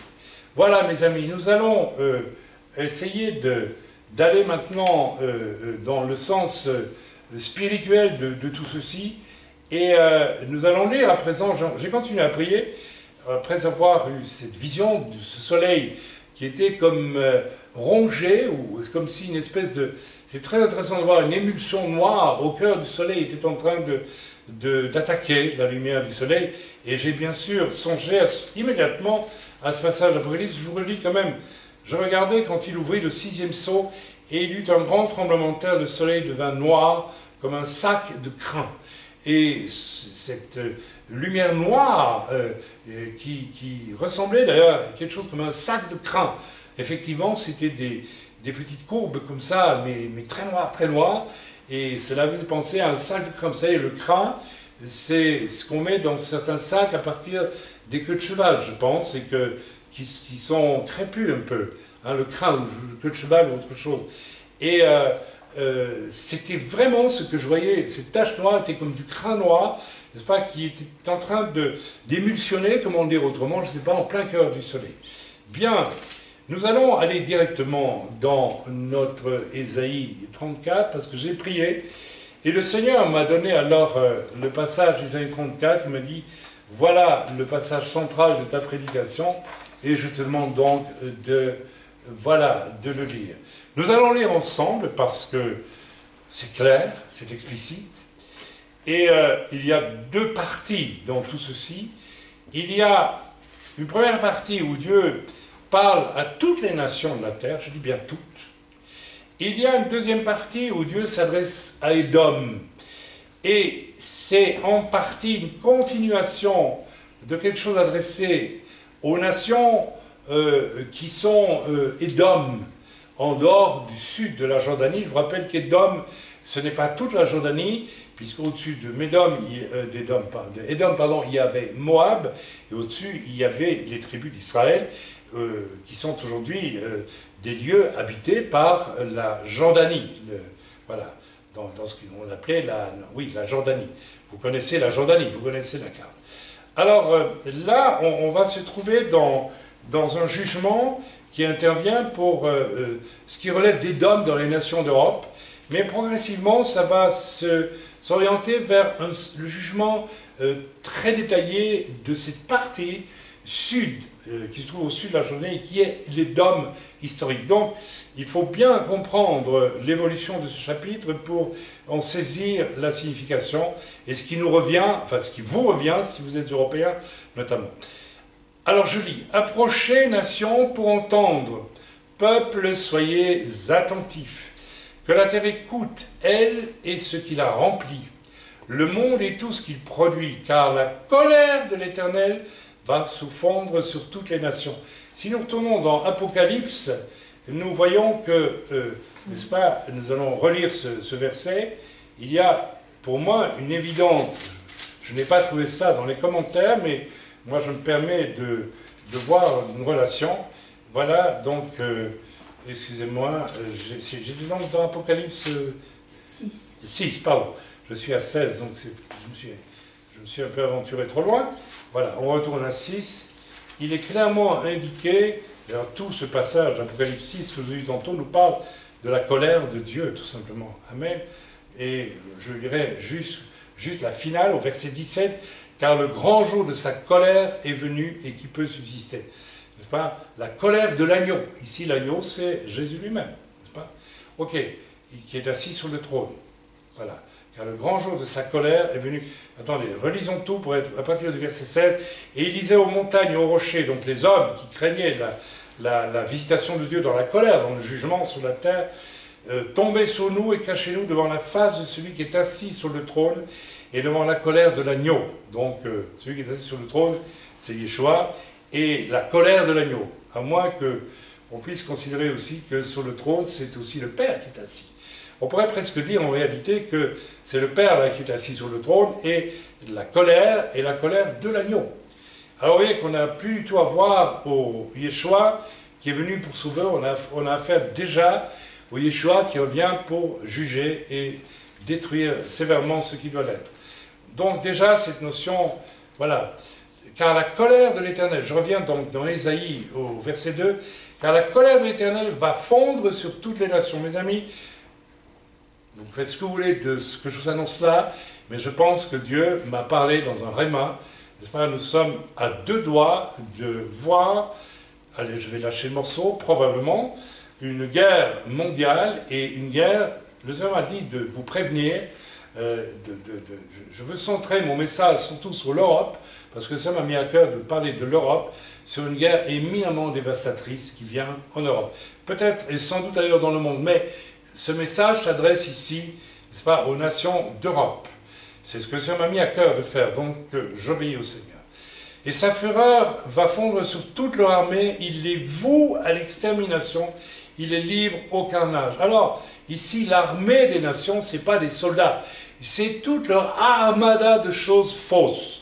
Je n'ai pas besoin de rentrer dans les détails, il suffit d'écouter, n'est-ce pas, le discours d'Emmanuel Macron, un homme intelligent qui sait très bien ce qui s'est passé à Gaza, et qui ment ouvertement parce que c'est le discours ambigu de la France depuis très longtemps. On ne va pas entrer dans les détails concernant le discours ambigu de la France par rapport à Israël. Le fond du problème, je vais vous le dire de manière très synthétique, c'est l'orgueil de la France qui aime toujours paraître comme la nation qui a quelque chose à dire. Alors quand on n'a rien à dire, eh bien on s'invente des gens à défendre et alors évidemment on joue au héros protecteur. Alors comme Israël est fort aujourd'hui, eh bien on ne peut plus le défendre, donc on va prendre... Vous savez, c'est le syndrome de Coluche, hein, vous connaissez, pas Coluche, comment il s'appelle, du personnage de Victor Hugo, Les Misérables, c'est pas, si j'ai tombé par terre, c'est la faute, Gavroche, le cher Gavroche, qui va mourir sur les barricades, Vous savez, c'est très romanesque tout ça, et tout le monde pleure. Oh, un gosse de Paris qui voulait faire de mal à personne. Tu parles, il allait ramasser les balles pour les mettre dans les fusils, pour tirer sur l'armée française qui essayait de rétablir l'ordre. Bon, alors, c'était quand même un garnement qui participait, n'est-ce pas, de tuerie, tout simplement. Mais c'est Gavroche, donc il a toute la sympathie. On lui pardonne tout. Ça, c'est très français, ça. Il y a une espèce de mensonge français typique qui ressurgit. Alors je ne vais pas trop m'étaler sur les détails de tout cela, mais nous le voyons aujourd'hui, alors que, voilà, il y a un refus de s'informer. Il y a un refus de s'informer parce que ne nous prenez pas notre Gavroche. Je vais dire carrément, notre Gavroche aujourd'hui, votre Gavroche, amis français, pas tous heureusement, eh bien ce sont les pauvres Palestiniens. Alors vous dire, je suis bien dur avec les Palestiniens, vous savez, je suis absolument pas dur avec les Palestiniens, mais je sais très bien que si les Palestiniens se font tuer, eh bien c'est parce qu'ils viennent chez nous pour tuer, et pas parce qu'ils sont de pacifiques manifestants qui viennent avec un sandwich faire un pique-nique en bordure de la frontière d'Israël à Gaza. Ok, on continue, et sa fureur sur toute leur armée, sur toute leur armada d'hypocrisie, de mensonges. Et là, mes amis, attention, parce que ça va faire très mal. Nous sommes en train d'entrer dans un temps où Dieu va juger les nations. Il les voue, dit l'Écriture, à l'extermination. Je vous ai dit, lorsque mon épouse fait de la confiture, eh bien, il y a de l'écume qui vient à la surface, et pour que cette écume vienne, il faut faire chauffer, il faut faire chauffer, il faut faire chauffer. Le Seigneur va faire chauffer la marmite afin que toute l'écume vienne à la surface, et s'il n'y a que de l'écume et qu'il ne reste rien, il ne restera rien. Et s'il y a 90% d'écume et qu'il ne reste que 10%, et qu'il ne reste que 2%, eh bien, il ne restera que 10 ou 2% de choses solides. Leurs cadavres, leurs morts sont jetés. Mes amis, nous sommes là dans quoi ? Ma maman, qui a fait l'exode en 40 avec sa famille lorsque les Allemands ont attaqué la Belgique, m'a dit une chose terrible. Elle m'a dit, c'était une jeune fille, elle avait même pas 20 ans à l'époque, et elle m'a dit, tu sais, à force de voir des cadavres sur la route pendant qu'on faisait l'exode depuis la Belgique vers la France, on n'y faisait même plus attention, les cadavres étaient jetés. Mes amis, nous allons, les Européens qui n'ont pas connu de guerre depuis 70 ans maintenant à peu près, non, je rêve, à peu près ça, vont reconnaître des guerres terrifiantes sous peu, et, n'est-ce pas, il est temps de prendre les avertissements de Dieu au sérieux. Leurs morts sont jetés, leurs cadavres exhalent la puanteur, et les montagnes se fondent dans leur sang. Mes amis, c'est absolument extraordinaire. Si vous lisez, n'est-ce pas, le verset 14 de 6 d'Apocalypse, le ciel se retira comme un livre qu'on roule, et toutes les montagnes et les îles furent remuées de leur place. Les rois de la terre, les grands, les chefs militaires, les riches, les puissants, tous les esclaves et les hommes libres se cachèrent dans les cavernes et dans les rochers des montagnes. Et il disait, n'est-ce pas, aux montagnes, aux rochers, tombez sur nous et cachez-nous devant la face de lui. Ça veut dire qu'il va y avoir un tremblement de terre universel absolument effroyable, et nous voyons, n'est-ce pas, que ces tremblements de terre augmentent d'une manière incroyable en ce moment, plus que jamais. Vous avez des volcans qui se réveillent à plusieurs endroits sur la planète, et les montagnes se fondent dans leur sang, mes amis. Alors, vous ne voyez pas le rapport entre ce qui est dit dans l'Apocalypse et ce qui est écrit ici? Il est évident. Toute l'armée des cieux se dissout. Alors, si nous lisons verset 13, « Et les étoiles du ciel tombèrent sur la terre comme des figues vertes d'un figuier secoué par un vent violent. » Mes amis, je ne crois pas que ce soit des étoiles physiques qui vont descendre sur la terre. Il s'agit d'entités spirituelles qui vont, n'est-ce pas, être décrochées du ciel. Toute l'armée des cieux se dissout, nous est-il dit au verset 4. Ça veut dire qu'il y a un chambardement apocalyptique qui est en train de se préparer dans les cieux eux-mêmes, au-dessus de nous. J'espère que vous êtes conscients de cela et que vous réfléchissez à ce qu'il y a d'imminent dans tout cela, et au fait qu'il nous faut absolument maintenant rejoindre, n'est-ce pas, ce qu'il faut rejoindre, à savoir ce moment où ma vie, il y a un avant, il y a un après. Est-ce que j'appartiens vraiment à la race de ceux qui sont sauvés, ou est-ce que je suis seulement en chemin pour arriver, ou est-ce que je suis même, n'est-ce pas, de par moi-même, rejeté du fait des propres choses puantes que je cache dans mon cœur et qui viennent à la lumière, n'est-ce pas, en ce moment. Voilà, toute l'armée des cieux se dissout, les cieux sont roulés comme un livre et toute leur armée tombe. Qu'est-ce qui est écrit dans l'Apocalypse? Voilà, c'est écrit un peu plus haut. Voilà, regardez quand il y eut un grand tremblement de terre, le soleil devint comme un sac de crin, la lune entière devint comme du sang, les étoiles du ciel tombèrent sur la terre, etc., etc. Le ciel se retira comme un livre qu'on roule. Verset 14, la même chose. Alors il y a bien une relation là entre ces deux grands passages. En tout cas, Ésaïe 34 est une écriture pour moi d'Apocalypse. Amen. Mon épée et toute la armée tombent comme tombe la feuille de la vigne, comme tombe celle du figuier. Ensuite, on va entrer à partir du verset 5 dans un passage transitoire où le Seigneur ne s'adresse plus à toutes les nations, mais à Édom, mais aussi à l'esprit d'Édom parmi les nations. Mon épée s'est enivrée dans les cieux, voici, il va descendre sur Édom, sur le peuple que j'y vois l'extermination pour le châtier. Ici, il y a l'Édom territorial et il y a aussi l'Édom des nations. Hein. Pourquoi? Parce que Édom, c'est quelque chose de très particulier, puisque Édom descend de qui? De qui Édom descend-il? D'Ésaü. Édom descend d'Ésaü. D'accord? Vous avez un reste d'Ésaü en Jordanie aujourd'hui, parce que tout ça a voyagé, et c'est plus simplement le territoire d'Édom qui est au sud de la Jordanie, avec Moab au-dessus, et puis ce qu'on appelle la Jordanie aujourd'hui au-dessus, bien que tout ça fasse partie de la Jordanie actuellement. Et ce qui caractérise les descendants d'Ésaü, et Ésaü lui-même, rappelez-vous par rapport à Jacob, c'est qu'il est le frère de Jacob. Ça dit quelque chose, ça, Jacob. Il est le frère de Jacob. Donc il est proche de Jacob, mais en même temps, il est éloigné de Jacob. Et il y a quelque chose de très fort avec nos amis jordaniens ici. Nous avons toujours eu, depuis et bien avant la naissance même de l'État d'Israël, une relation, comment dit-on, ambivalente ou ambiguë. C'est-à-dire, ils sont très contents qu'on les aide lorsque nos services secrets les protègent, ou bien que même nous sommes prêts à faire des interventions secrètes avec nos services pour protéger le roi de Jordanie, par exemple. Je sais qu'il y a des choses comme celle-là qui se jouent, mais en même temps, à la première occasion, ils nous montrent bien qu'ils nous haïssent. Il y a la jalousie d'Ismaël par rapport à Isaac, il y a la jalousie d'Ésav par rapport à Isaac, par rapport à Jacob. C'est deux jalousies. La jalousie d'Ismaël par rapport à Isaac se manifeste librement à son point maximum aujourd'hui, et cela engendre une destruction d'Ismaël. Et la jalousie d'Ésav par rapport à Jacob est en train de se vivre aussi. Et, n'est-ce pas, qu'est-ce qui est... Alors, je vais vous choquer, mais c'est tant mieux, je le fais exprès, et j'espère que vous vous faire réfléchir.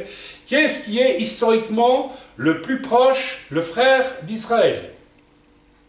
Israël, en tant que nation, qui a reçu la révélation Sinaï, la loi, etc. Eh bien, c'est l'Église, mes amis. C'est l'Église. Alors, l'Église qui est sortie d'Israël est à la fois très proche d'Israël, et du fait de son développement historique aberrant, en bien des lieux, est absolument éloignée d'Israël. Est-ce que vous savez que, selon ce que j'ai lu récemment de la part d'un pasteur informé, eh bien, la plus grande, 80% et 90% des facultés de théologie protestantes et évangéliques aujourd'hui sont fondamentalement, en fait, antisionistes. Donc, je ne vais pas entrer dans le détail de cela. Alors, c'est un antisionisme déguisé, hein, en humanisme, mais c'est un antisionisme. Voilà l'Église qui est proche, de par ses racines d'Israël, mais qui est éloignée aussi. Eh bien, vous savez, le temps est venu pour le Seigneur de dire aussi à l'Église, il y en a marre, je vais t'engouffrer dans le channel d'Apocalypse, parce que je veux que ce qu'il y a vraiment au fond de ton cœur, tu l'exprimes. Tu es Israël, ou bien tu fais semblant de l'aimer. Non, tu es Israël et tu fais semblant de l'aimer, ou bien tu l'aimes vraiment. Alors tu es frère ou frère ennemi, tout en faisant semblant de ne pas l'être. Vous voyez ce que je veux dire? Alors les Jordaniens sont comme ça avec nous. À la fois ils nous aiment parce que ils sont quand même descendants d'un frère de Jacob, mais en même temps, voilà, ils ne veulent pas le dire. Vous voyez, ils ne prennent pas position de manière franche. là, nous avons la paix avec la Jordanie aujourd'hui, mais c'est une paix qui peut toujours basculer à un moment donné. Elle ne basculera pas, mais vous m'avez suivi, vous m'avez compris. Donc, cette deuxième partie d'Ésaïe 34 nous parle, n'est-ce pas, du jugement sur l'esprit d'Édom, qui est un esprit d'hypocrisie, profondément ancré dans l'Occident, qui a une histoire chrétienne. Alors, je ne dis pas que ça concerne tous les chrétiens, loin de là, mais ça concerne une grande partie de la chrétienté aujourd'hui. Je ne vais pas en dire plus, vous savez. Si on continue la lecture, on voit maintenant qu'il est dit au verset 6, « L'épée de l'Éternel est pleine de sang, couvert de graisse, du sang des agneaux et des boucs, de la graisse des reins, des béliers, car il y a des victimes de l'Éternel à Botsra. » Alors Botsra, là, c'est un lieu géographique, et nous sommes dans le sud de la Jordanie, ça devait être dans Édom. Donc ce qui suit, alors je ne vais pas vous le lire, c'est vraiment un jugement sur l'Édom géographique, hein, qui va être transformé en un désert total et définitif. Vous n'avez qu'à lire la suite d'Ésaïe 34, mais vous avez compris, donc il y a 3 sections. La première, une décision de jugement sur les nations pour que soit forcée la révélation de ce qu'elles ont au fond du cœur par rapport à Israël, notamment, et pas seulement par rapport à Israël. Et ceci, évidemment, nous concerne tous individuellement aussi. Je le répète. Ensuite, il y a, n'est-ce pas, je dirais, il y a un verset de transition, le verset 4, voilà, et qui nous amène, voilà, n'est-ce pas, non, pardon, excusez-moi, le verset 5, voilà, qui nous amène à cette idée de jugement sur l'hypocrisie édomique, dirons-nous, qu'il y a parmi les nations par rapport à Israël, et finalement un jugement sur l'Édom géographique. Je reviens donc à mon commentaire. Qu'est-ce qui se passe? Alors, je vous l'ai dit, voilà, donc, voilà, nous quittons un peu le terrain, n'est-ce pas, de Pessah, j'ai déjà dit cela. Et moi, je cherche mes notes. Voilà. Voilà, donc, une conséquence immédiate, j'espère que je reprends au bon endroit. Dieu juge, et en jugeant, Dieu révèle de façon très nette, n'est-ce pas, et claire, ce que les hommes jugent, eux, de manière très confuse et injuste, pour ne pas dire hypocrite. Voilà, donc, voilà, en fait, tout cela, j'en ai déjà parlé, je continue. Sans entrer dans les détails par sagesse, j'aborde ici un tout nouveau moment de mon message. Le Seigneur, en ce moment, alors attention à ce que je vais vous dire, parce que c'est extrêmement capital, et j'espère avoir quelques contacts avec quelques prophètes prochainement. Nous en connaissons un que Dieu a mis sous notre route, qui est un homme remarquable. Il est anglais, bref, je n'en dirai pas plus. Et pour voir si Dieu confirme, ou à d'autres serviteurs, ce que Dieu est en train de nous dire à nous, mon épouse et moi, notamment, en ce moment. Le Seigneur nous conduit en ce moment à changer absolument tout notre rythme et tout notre programme habituel de voyage, puisque vous savez que nous sommes entre Jérusalem, la Suisse, la France et le Togo. Nous n'y allons plus depuis 2-3 ans maintenant, mais il n'est pas question que nous y retournions. Par contre, il est question d'autres voyages dans d'autres pays. Mais le Seigneur est en train de changer nos habitudes d'organisation du ministère, n'est-ce pas? Et dans un premier temps, j'ai pensé que Dieu voulait nous faire grâce parce que nous sommes, mon épouse et moi, quand même, nous avançons en âge, nous sommes fatigués. Et dans le changement que Dieu nous a indiqué, nous avons vu quelque chose de rationnel s'installer, de plus rationnel. Je ne donnerai pas de détails ici. Mais finalement, en creusant un peu et en priant, j'ai compris qu'il y avait tout autre chose, que Dieu nous préparait pour une saison très particulière de jugement, non pas sur nos vies, bien que nous devons toujours faire attention à nous, mais que nous allons devoir être impliqués dans des circonstances dont le Seigneur nous a parlé il y a déjà 30 ans, je ne dirai pas où ni comment, mais en fait, voilà, donc c'est quelque chose de relativement caché, mais en priant, nous sentons donc que tout cela vient confirmer le fait que nous allons entrer dans une période de tribulation énorme pour l'humanité. Voilà, il y a donc un message caché dans tout ça, n'est-ce pas, qui est sommes-nous prêts aussi à être complètement bouleversés du fait de ce qui vient? Eh bien, je pense que pour beaucoup, ce n'est pas le cas. Vous n'êtes pas prêts, tout simplement. De même que, non pas de même, mais tout simplement pour la simple et bonne raison qu'à mon avis, seulement ceux qui ont vécu ce moment où il y a un avant qui a disparu et qui ne sera plus jamais et un après qui ne sera plus jamais comme avant, c'est-à-dire une conversion brûlante, effective, complète, qui les rend amoureux du Seigneur et va faire en sorte qu'ils acceptent absolument tous les bouleversements de leur existence. Finalement, vous savez, j'ose le dire, avec mon épouse, nous n'avons vécu que cela en 30 ans, des bouleversements constants. Mais je n'ai pas vu tant de chrétiens, alors je ne dis pas que tout le monde a un appel pour le faire, mais quand même.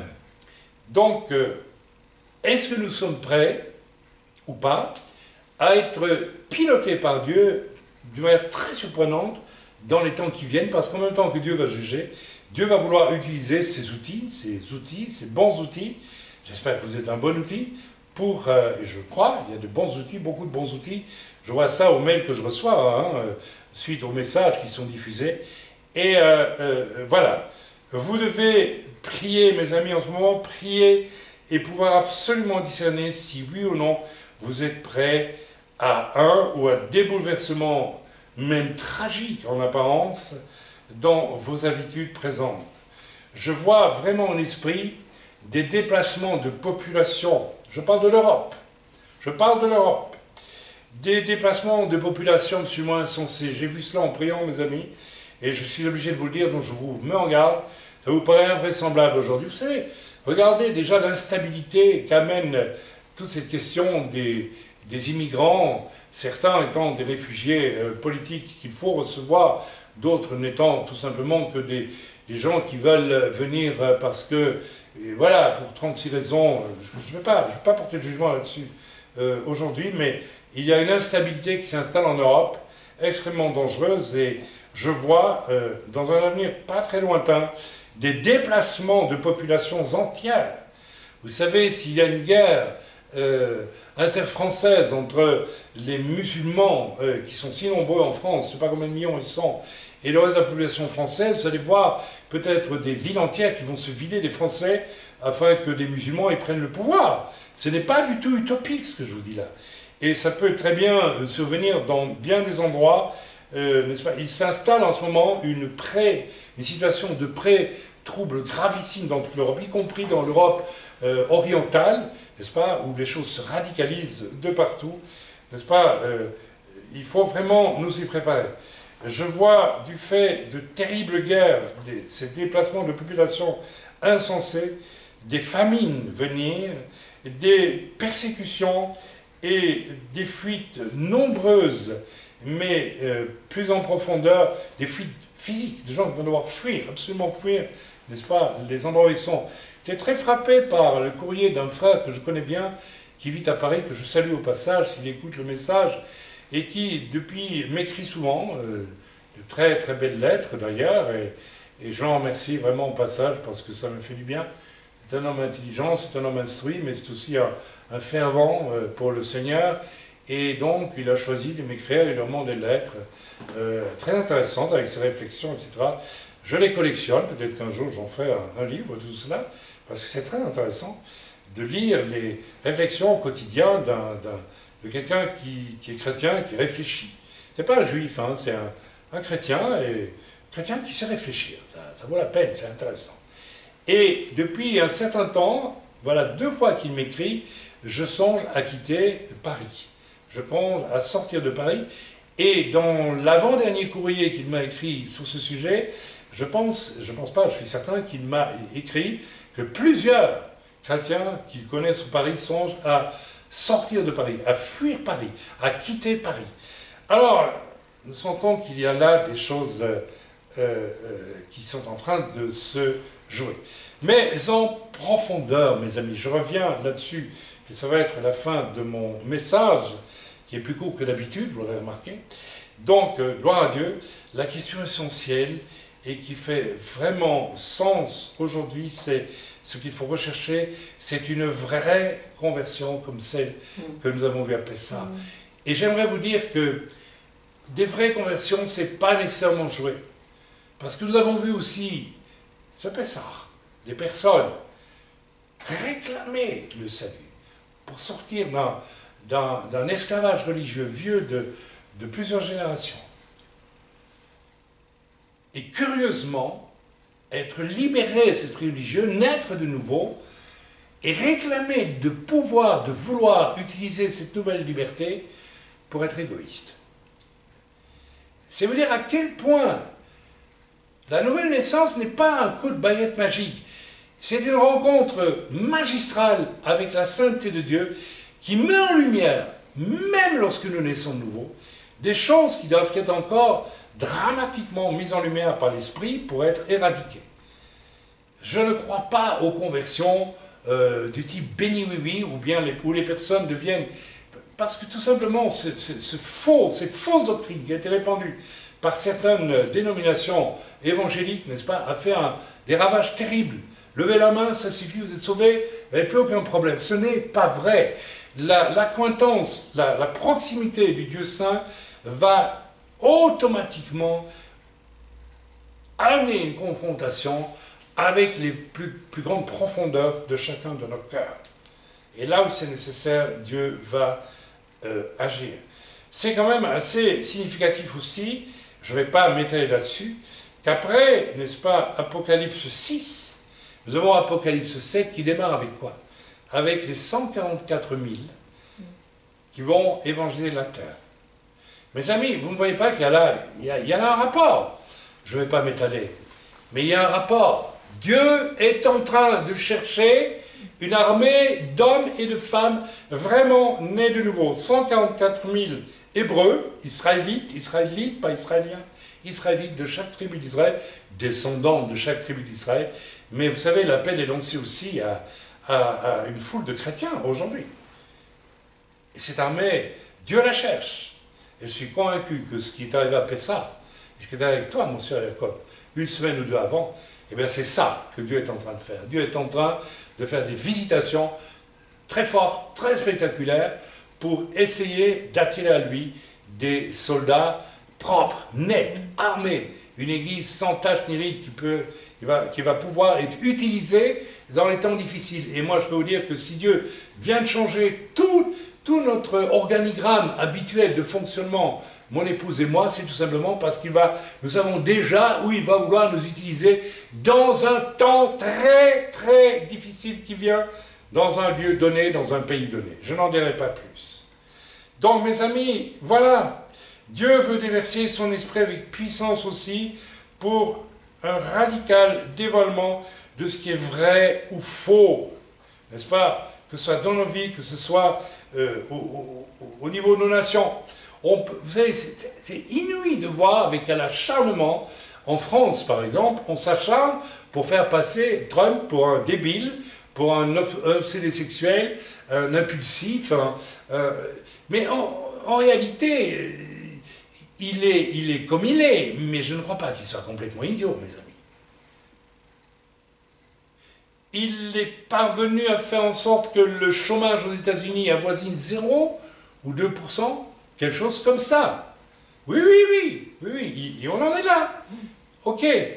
Alors, un homme qui a le courage de faire ce qu'il a fait avec Jérusalem, avec l'ambassade d'Israël, un homme cohérent qui tient ses promesses, et qui tient ses promesses pour le bien finalement, parce que c'est pour le bien, bien sûr. Moi je crois que Dieu est derrière cela. Dieu est derrière cela pour la simple et bonne raison que, eh bien, nous avons là quelque chose qui nous déroute complètement. Alors évidemment, il n'y a rien qui est plus redoutable pour l'esprit français, l'esprit voltairien, qui aime critiquer, qui aime faire valoir son intelligence humaniste, que ce qui, n'est-ce pas, vient choquer, n'est-ce pas, vient surprendre. Un message comme le mien ne peut pas être reçu par des chrétiens humanistes en France. C'est complètement, n'est-ce pas, je sais que je me ferai traiter d'illuminé, de fou, d'exalté, de tout ce que vous voulez, mais bien, je sais que de toute façon, n'est-ce pas, il est dit dans l'Écriture que Dieu confond la sagesse des hommes par la folie de la croix. Eh bien, la folie de la croix, eh bien, elle est là dans le message que je suis en train de vous donner aujourd'hui. Mes amis, attention, parce que il y a en France particulièrement, n'est-ce pas, une profondeur d'hypocrisie très particulière. Mes amis, j'ai été en relation, voilà, quelques jours avec un chrétien dont je ne citerai pas ni le pays ni rien. C'est pas en France, hein, mais qui me disait, voilà, j'ai un problème parce que ma femme, à la lumière de ce que tu me dis, et cet homme m'a l'air de bien comprendre ce dont on parle, n'est pas vraiment né de nouveau, et elle veut absolument aller suivre un certain ministère de délivrance, etc., etc., etc., etc. Je l'ai mis en garde contre ce ministère, je le connais, c'est un personnage absolument abominable, un personnage cruel, un personnage méchant, un personnage, voilà, j'en dirai pas plus, dont les pratiques sont celles pour moi typiques d'un gourou qui met en esclavage des êtres extrêmement faibles pour en faire sa cour et se construire, n'est-ce pas, une équipe, n'est-ce pas, qui bien sûr participe à des opérations toujours extraordinaires en matière de ceci ou de cela. Et j'ai donc été obligé de mettre en garde, de dire, écoute, vous faites ce que vous voulez, mais moi en tout cas, j'ai les éléments, non pas des on-dit, mais des éléments directs, qui me permettent de mettre en garde contre cette personne. Elle est très dangereuse et elle vous amènera, de toute façon, si vous entrez dans son sillage, vous serez obligé de rester dans son sillage, ou bien lorsque vous quitterez son sillage, elle vous tuera. Je dis, je connais ça, l'esprit de Jézabel est très puissant, n'est-ce pas, dans ce genre de manifestation, et il est répandu parmi pas mal de femmes aujourd'hui qui réclament le ministère en francophonie et ailleurs dans le monde d'ailleurs. J'ose le dire parce que c'est vrai. Alors heureusement, ce frère m'a dit, tu sais, de toute façon, j'ai reçu pour cette personne un passage dans l'Écriture qui est terrible, n'est-ce pas, ce fameux passage qui dit « Plusieurs viendront vers moi en me disant « Nous avons chassé des démons en ton nom, nous avons fait ceci et cela. » Et je leur répondrai, c'est de Yeshua dont il est question, « Retirez-vous de moi, je ne vous ai jamais connu, vous qui commettez quoi? L'iniquité. » Et je peux vous dire que cette personne que j'étais obligé, c'est une question de courage et d'honnêteté, ce n'est pas du lashon hara, ce n'est pas la médisance, ce n'est pas du mensonge, c'est la vérité, parce qu'elle est connue en direct. Eh bien, voilà, cette personne est, n'est-ce pas, capable de mensonge, n'est-ce pas, vous savez, l'esprit de Jézabel, je l'ai développé dans mon dernier livre qui vient de sortir. Tu peux me le donner, ma chérie, je vais le présenter, n'est-ce pas, est très important. J'ai beaucoup développé dans mon dernier livre, Keila numéro 2, tome 2, qui vient de sortir, n'est-ce pas, toutes les caractéristiques de l'esprit de Jézabel. Et Jézabel, et notamment, n'est-ce pas, cette personne, merci, je te remercie, non, c'est bon, cette personne qui va mentir, utiliser le mensonge, retenez bien ce que je vous dis, pour diviser les chrétiens entre eux. Voilà, je vous présente le Keila numéro 2 qui vient de sortir. Hein. Je ne sais pas si vous le voyez bien, en tout cas, vous pouvez le trouver sur notre site lève-toi.com. Il est en vente au prix plancher minimum, c'est notre politique. Je vous rappelle qu'il existe encore beaucoup de livres gratuits à distribuer. Vous avez été nombreux à venir en chercher. Venez encore. Et ceux que nous rééditons maintenant, nous sommes obligés, je dis bien obligés, puisqu'ils sont édités aux États-Unis à un prix plancher, et nous les vendons au prix production, plancher, pas de bénéfice. Donc, Keila Ecclésia, tome 2, s'intitule « La foi sans le courage n'est pas la foi ». Témoignage, donc, les signes de l'autorité apostolique, et j'y décris, je peux vous lire rapidement si vous voulez, ce qui est au dos, c'est « J'ai longtemps différé la rédaction de ces témoignages. Ils sont d'essence absolument surnaturelle. Mes craintes étaient que la gloire qui revient à Dieu ne vienne à aller, ne serait-ce que pour une once, vers l'homme.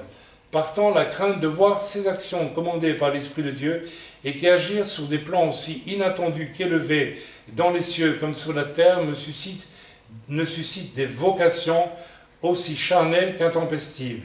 Il suffit d'observer autour de soi, en milieu de déviance charismatique, combien sont candidats à cette errance et combien le diable, le falsificateur, cherche à tout prix en nos jours à concurrencer en imitant, en faisant imiter le véritable projet de Dieu. Il a toujours agi ainsi et continuera de le faire. Il nous faut donc savoir qu'en même temps que de formidables actions prophétiques et apostoliques sont déversées avec autorité au départ d'une saine et sainte inspiration sur la terre, tout autant de sournoises imitations le sont en semant la confusion la plus extrême. J'ai donc différé longtemps, et cela jusqu'à ce que le Seigneur me demande fermement d'écrire tout ce qui va suivre dans ce livre. Alors ce sont des actions menées à Inverness en Écosse, à Valence en France, donc depuis les hauteurs du château de Cruzol. Intéressant de lire cela. Une action menée à Rome, une action menée à l'Alhambra de Grenade, et je vous dis tout de suite, ce qui s'en est suivi immédiatement, eh bien, lisez avant de hurler, de dire que Chaim se prend pour je ne sais pas qui, le prophète Élie, ou bien ce qui n'est pas du tout mon cas, eh bien, vous verrez que, n'est-ce pas, ce qu'on appelle le printemps arabe s'est enclenché directement dans la foulée de l'action menée dans l'Alhambra de Grenade.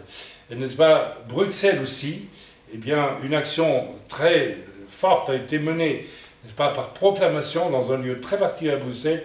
Il s'en est suivi des choses, ainsi qu'à Auschwitz, ainsi que, n'est-ce pas, au bord du Gange, où il y a actuellement un réveil dans le nord de l'Inde, suite directement à l'action qui a été menée, n'est-ce pas, sur le site le plus occulte qui se trouve au sud de l'Himalaya, au nord de l'Inde, à savoir, n'est-ce pas, le fameux site du Kumbh Mela, qui se déroule notamment à Prayag. Alors vous allez voir, tout ça dans le livre, lisez-le. Il y a bien d'autres actions aussi qui ont été menées et qui feront probablement le sujet d'un prochain livre.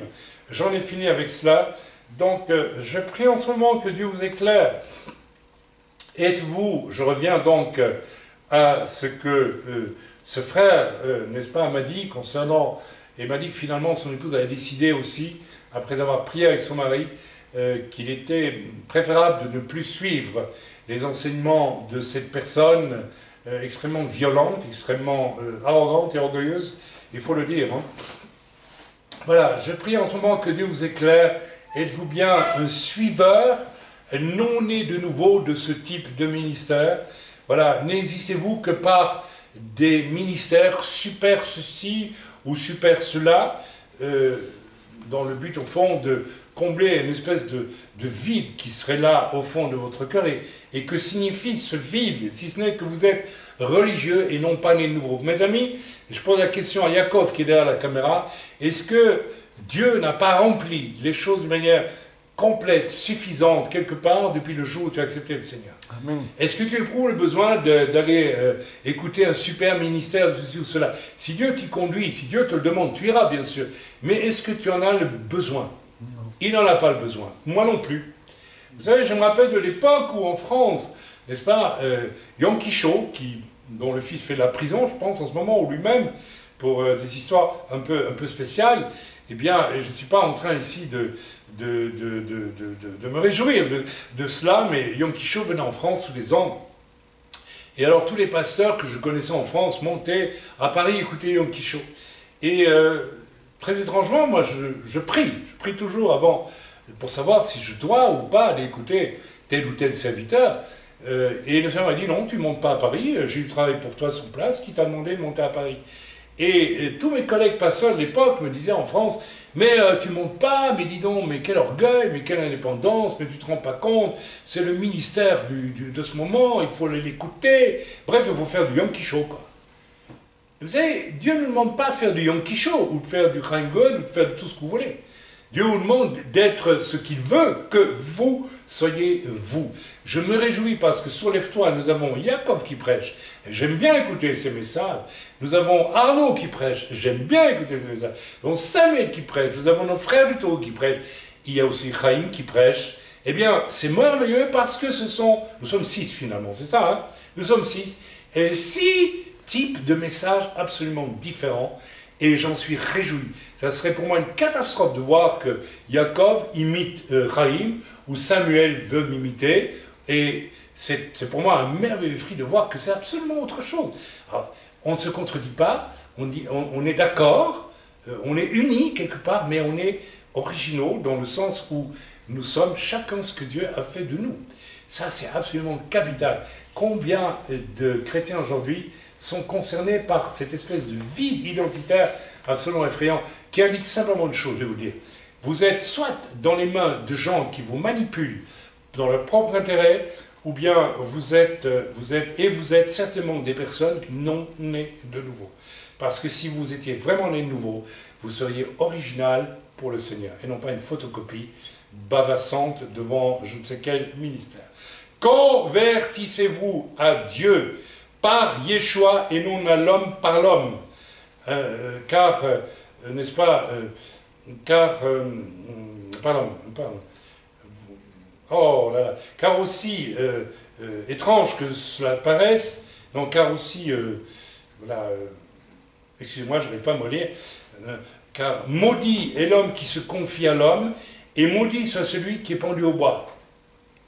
Ce sont deux malédictions absolument différentes.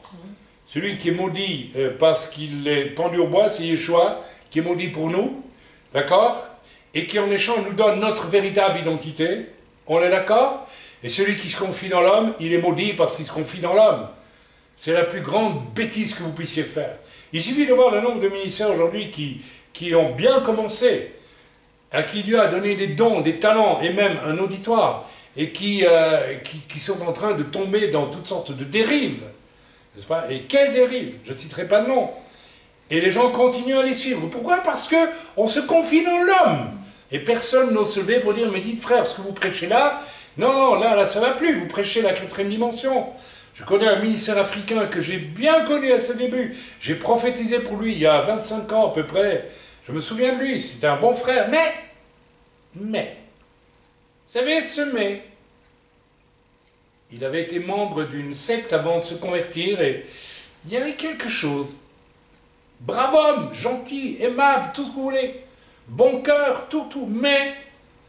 Et voilà que dernièrement, j'ai découvert que cet homme prêche à la 4e dimension, et cet homme dit qu'il sort de son corps la nuit pour aller vous visiter, visiter les brebis, voir dans quel état elles sont, mais vous vous rendez compte un petit peu? Voir si les gens ne font pas des choses qu'il ne faut pas faire la nuit.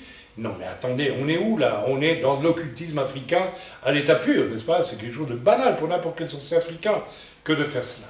Et il est toujours invité dans des églises connues, n'est-ce pas, etc. Pourquoi? Parce que vous êtes là dans le système où l'homme se confie dans l'homme.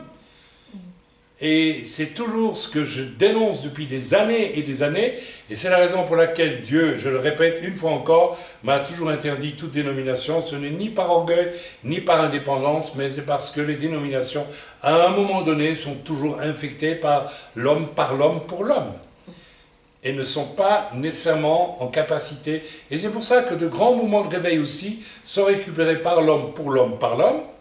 Et puis ça devient quelque chose qui n'a plus rien à voir avec le réveil du début. C'est comme ça que des églises qui étaient vivantes et performantes deviennent des outils morts et qui disparaissent même à un certain moment parce qu'on est passé d'être enfant de Dieu à enfant de l'homme pour l'homme. C'est tellement fort, c'est tellement évident. C'est pas toi qui me diras le contraire. Tu as connu ça et tu en as souffert beaucoup. Aujourd'hui, tu n'en souffres plus. Mais Jésus, Yeshua, c'est extrêmement important. Je vous dirai encore autre chose, pas pour vous montrer à quel point aujourd'hui, n'est-ce pas, le mal est profond, mais profond parmi les croyants aujourd'hui. Et vous savez, ce qui se passe aujourd'hui dans l'Église à certains égards, c'est ce qui se passait déjà du temps de Paul. Vous savez, du temps de Paul, il y avait des Juifs convertis qui parcouraient, n'est-ce pas, tout le monde des nouveaux convertis, juifs et goïms, non juifs, en prétendant que si l'on ne pratiquait pas toute la loi, on ne pouvait pas être sauvé. Et Paul, n'est-ce pas, les dénonce très clairement en leur disant, il ne travaille pas pour la gloire de Dieu, pour vous amener à devenir des enfants de Dieu, il travaille pour faire de vous des disciples pour eux, c'est-à-dire pour leur propre ventre, pour leur propre intérêt. Nous revivons exactement les mêmes choses aujourd'hui. Alors, si vous voulez vivre ça, il suffit d'être tout simplement un peu original, et d'ajouter quelque chose, n'est-ce pas, à la parole de Dieu pour ce qu'elle est. Alors à l'époque, on ajoutait, attention, là, vous êtes sauvés, certains ajoutaient, vous êtes sauvés, mais attention, il faut maintenant pratiquer toute la loi, autrement vous n'êtes pas complètement sauvés. Vous êtes sauvés, mais vous risquez de ne pas être complètement sauvés. Alors que, n'est-ce pas, c'est en Yeshua que nous sommes sauvés.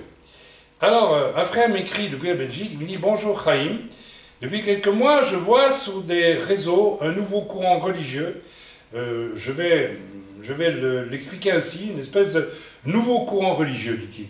Je ne comprends pas trop bien, mais une nouvelle doctrine se répand concernant le vrai nom du Fils de Dieu. Attention, le vrai nom du Fils de Dieu.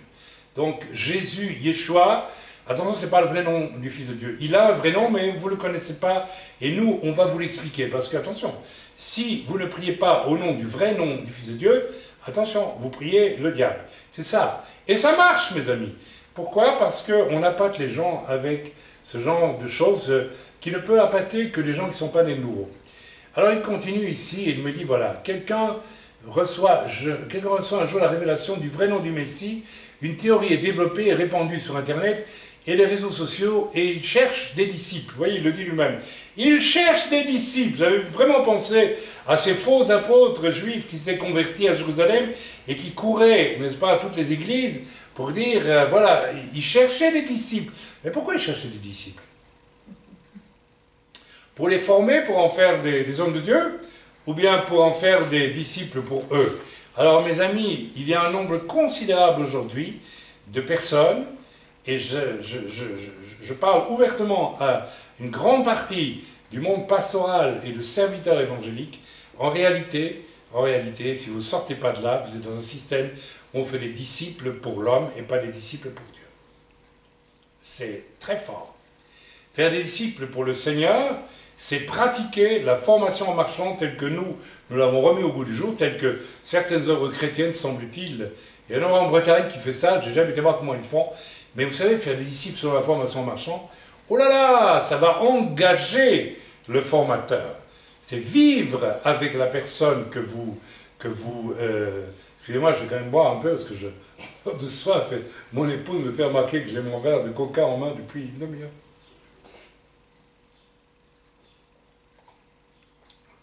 Merci Seigneur pour cette boisson rafraîchissante. Faire des disciples est quelque chose qui coûte très cher à celui qui fait les disciples. Parce que il y a 3 aspects dans la formation marchand. Vous vivez avec les gens que vous formez, et ce n'est pas si évident que ça, ni pour eux ni pour vous, parce que vous devez les reprendre, et puis vous devez aussi les supporter, parce qu'ils ne sont pas toujours faciles. Il y a l'orgueil, il y a les mauvaises habitudes. J'ai voyagé il n'y a pas si longtemps que ça avec un garçon qui avait décidé de ne pas se laver. C'est une nouvelle mode, et pas que c'est une nouvelle mode, on ne se lave plus. Donc, excusez-moi de le dire, on pue. Alors, je pense que c'est une des manifestations démoniaques des temps de la fin. J'ai lu il n'y a pas longtemps sur Internet, sur I24 News, qu'on avait dû interrompre un vol de tout un avion, parce qu'une personne dans l'avion était tellement, puait tellement, c'est-à-dire quelqu'un qui ne se lavait pas, qui ne s'était plus lavé depuis 1 mois, 2 mois, et que l'odeur qui se répandait dans l'avion était tellement infecte, étant donné la chaleur, etc., que les gens sont mis à vomir, etc. Et finalement, le pilote a décidé d'atterrir en urgence, parce que les gens tombaient malades dans l'avion. Eh bien, j'y vois des signaux des temps de la fin, où une impureté colossale est en train de se répandre. Nous avons vécu le cas avec un jeune, il y a quelque temps déjà, et j'étais absolument sidéré de voir l'entêtement qu'il mettait à ne pas vouloir se laver. C'est un signe de grande impureté. Ok, je reviens sur ce que j'étais en train de dire. Donc, voilà, je continue ma lecture, pardonnez-moi. Alors, regardez ce que ces gens sont en train de répandre comme sottise, mais ça marche.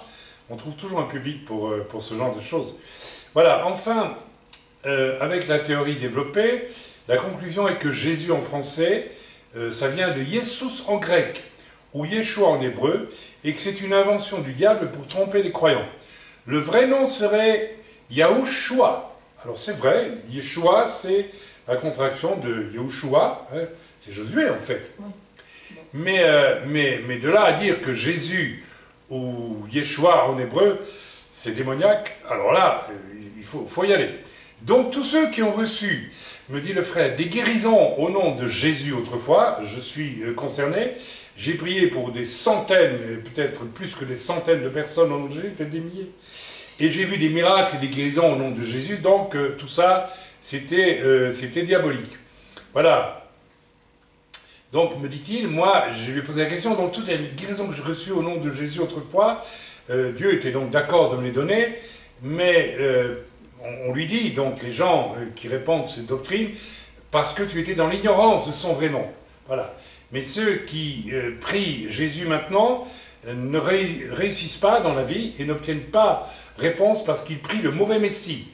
Alors, me dit-il, quand je pose la question pourquoi Jésus m'a guéri si ce n'est pas son vrai nom, la réponse est parce que tu étais dans l'ignorance. Dieu a répondu, mais maintenant que tu as le vrai nom de Jésus, renonce à ce Jésus et proclame Yahushua. Vous voyez avec quoi on embarque les gens et dans quoi on les embarque. Alors, c'est paraît-il Constantin, alors il a tout sous le dos pour Constantin, qui aurait transformé le nom du Seigneur Yahushua en Jésus pour tromper les croyants. Alors attendez, hein. Jésus en réalité serait tiré de deux divinités, l'une romaine et l'autre grecque, le J de Jupiter et le Z de Zeus pour faire Jesus. En phonétique anglophone, ça donne Jesus. Et il y a des gens qui vont suivre ça. Et il y a des gens qui suivent. C'est exactement du même calibre et en plus idiot, en vraiment débile, mais malheureusement, c'est de faire peur aux gens. Vous savez, qu'est-ce que faisaient les faux apôtres qui suivaient Paul pour aller récupérer les âmes pour eux, pour se les attribuer, pour recevoir aussi les soutiens, bien sûr. Eh bien, de toute évidence, ils faisaient peur. Si vous ne pratiquez pas toute la loi, vous ne serez pas sauvés. Alors ceci utilise le nom de Jésus, J pour Jupiter, Z pour Zeus, Jesus, tu ne seras plus exaucé désormais parce que tu n'as pas utilisé le nom de Yahushua. Voilà. Alors attendez, pour Christ, c'est encore autre chose. C'est la déesse Krishna, ou c'est le dieu Krishna, pardon, c'est pas une déesse Krishna. C'est le dieu Krishna, donc Krishna des hindous, on connaît tout ça, qui donne la forme de Krishna. Et pour définir finalement que Christ vient de Krishna. Et alors il me dit, c'est compliqué. Je dis oui, c'est très très compliqué. Donc vous savez que lorsque vous parlez de Christ, eh bien ça vient de Krishna. Hein, ça vient de Krishna. Voilà, c'est des satanistes qui, alors qu'on sait tous que c'est la traduction de Messie, de Oin, de Mashiach. C'est ça en grec, n'est-ce pas? Christos. Ma femme a fait du grec, ça veut dire Oin, ça ne veut pas dire Krishna, il ne me semble pas. Mais vous savez, les gens sont tellement peu instruits, évidemment, qu'on peut les embarquer avec tout ce qu'on veut. Conclusion finale, c'est Constantin qui a créé de toutes pièces Jésus-Christ, c'est-à-dire Jesus Krishna. Donc Constantin a fabriqué Jupiter, Zeus, Krishna, ce qui vient Jesus Krishna, n'est-ce pas? Et Jésus-Christ. Jésus vient donc d'après eux de trois divinités, Jupiter, Zeus, et Krishna, Jesus Krishna, au lieu de Jésus-Christ. Il y a des documents répandus sur ces doctrines en masse, et c'est dangereux pour ceux qui veulent apprendre à lire l'hébreu. Je comprends là. Non, c'est plutôt le contraire. Il faut apprendre un peu l'hébreu et un peu le grec pour se rendre compte que c'est complètement débile. Mais c'est débile et dangereux, mes amis. Il ne s'adresse pas aux bonnes, etc., etc. Les réseaux sociaux sont une mine de n'importe quoi. Comme ces gens l'ont obtenu. Alors, c'est très sage qu'il dit, et il a raison, aucun ministère dans les assemblées qu'il fréquentait, alors il pêche, il pêche, il connaît le péché, devant leur webcam pour toucher un public et faire des disciples. Je crois qu'ils sont convaincus que ce qu'ils prêchent est un scoop, mais en même temps, si on n'a pas le discernement, on est trompé par des discours séducteurs. J'abonde complètement, mes amis. Attention à qui vous suivez, à qui vous écoutez. Je me suis posé la question ce matin en relisant le message. Alors oui, je vous rassure, j'arrive tout doucement à la fin, finalement. Voilà. Ok, donc, eh bien, je me suis posé la question concernant un site très curieux, je ne citerai pas le nom, mais voilà, qui a des comportements qui se veut très, comment dire, le nouveau puritanisme comment vais-je dire, judaïsant, hein, très très très cachère du point de vue, n'est-ce pas, de la filiation avec, avec le judaïsme. Il y a plein de sites comme ça aujourd'hui. Et il y a une chose qui me trouble, d'abord, outre le fait que sur ce site on trouve des erreurs doctrinales subtiles, c'est ça qui est dangereux, elles sont subtiles mais elles sont réelles pour qui connaît un peu la Bible, le grec et l'hébreu. Et nous avons ce bonheur, nous, de quand même nous débrouiller pas mal dans ce domaine-là, depuis des années, avec d'autres aussi, ici en Israël. Et je me suis posé la question, mais... et puis j'ai vu, notamment en lisant certains commentaires, j'ai vu ce que je considère comme de l'arrogance dans les réponses. Et j'ai moi-même subi cette arrogance, d'ailleurs, de la part de ce site, à un moment donné, dans un échange. Et j'ai été troublé par cette espèce de... par diverses choses.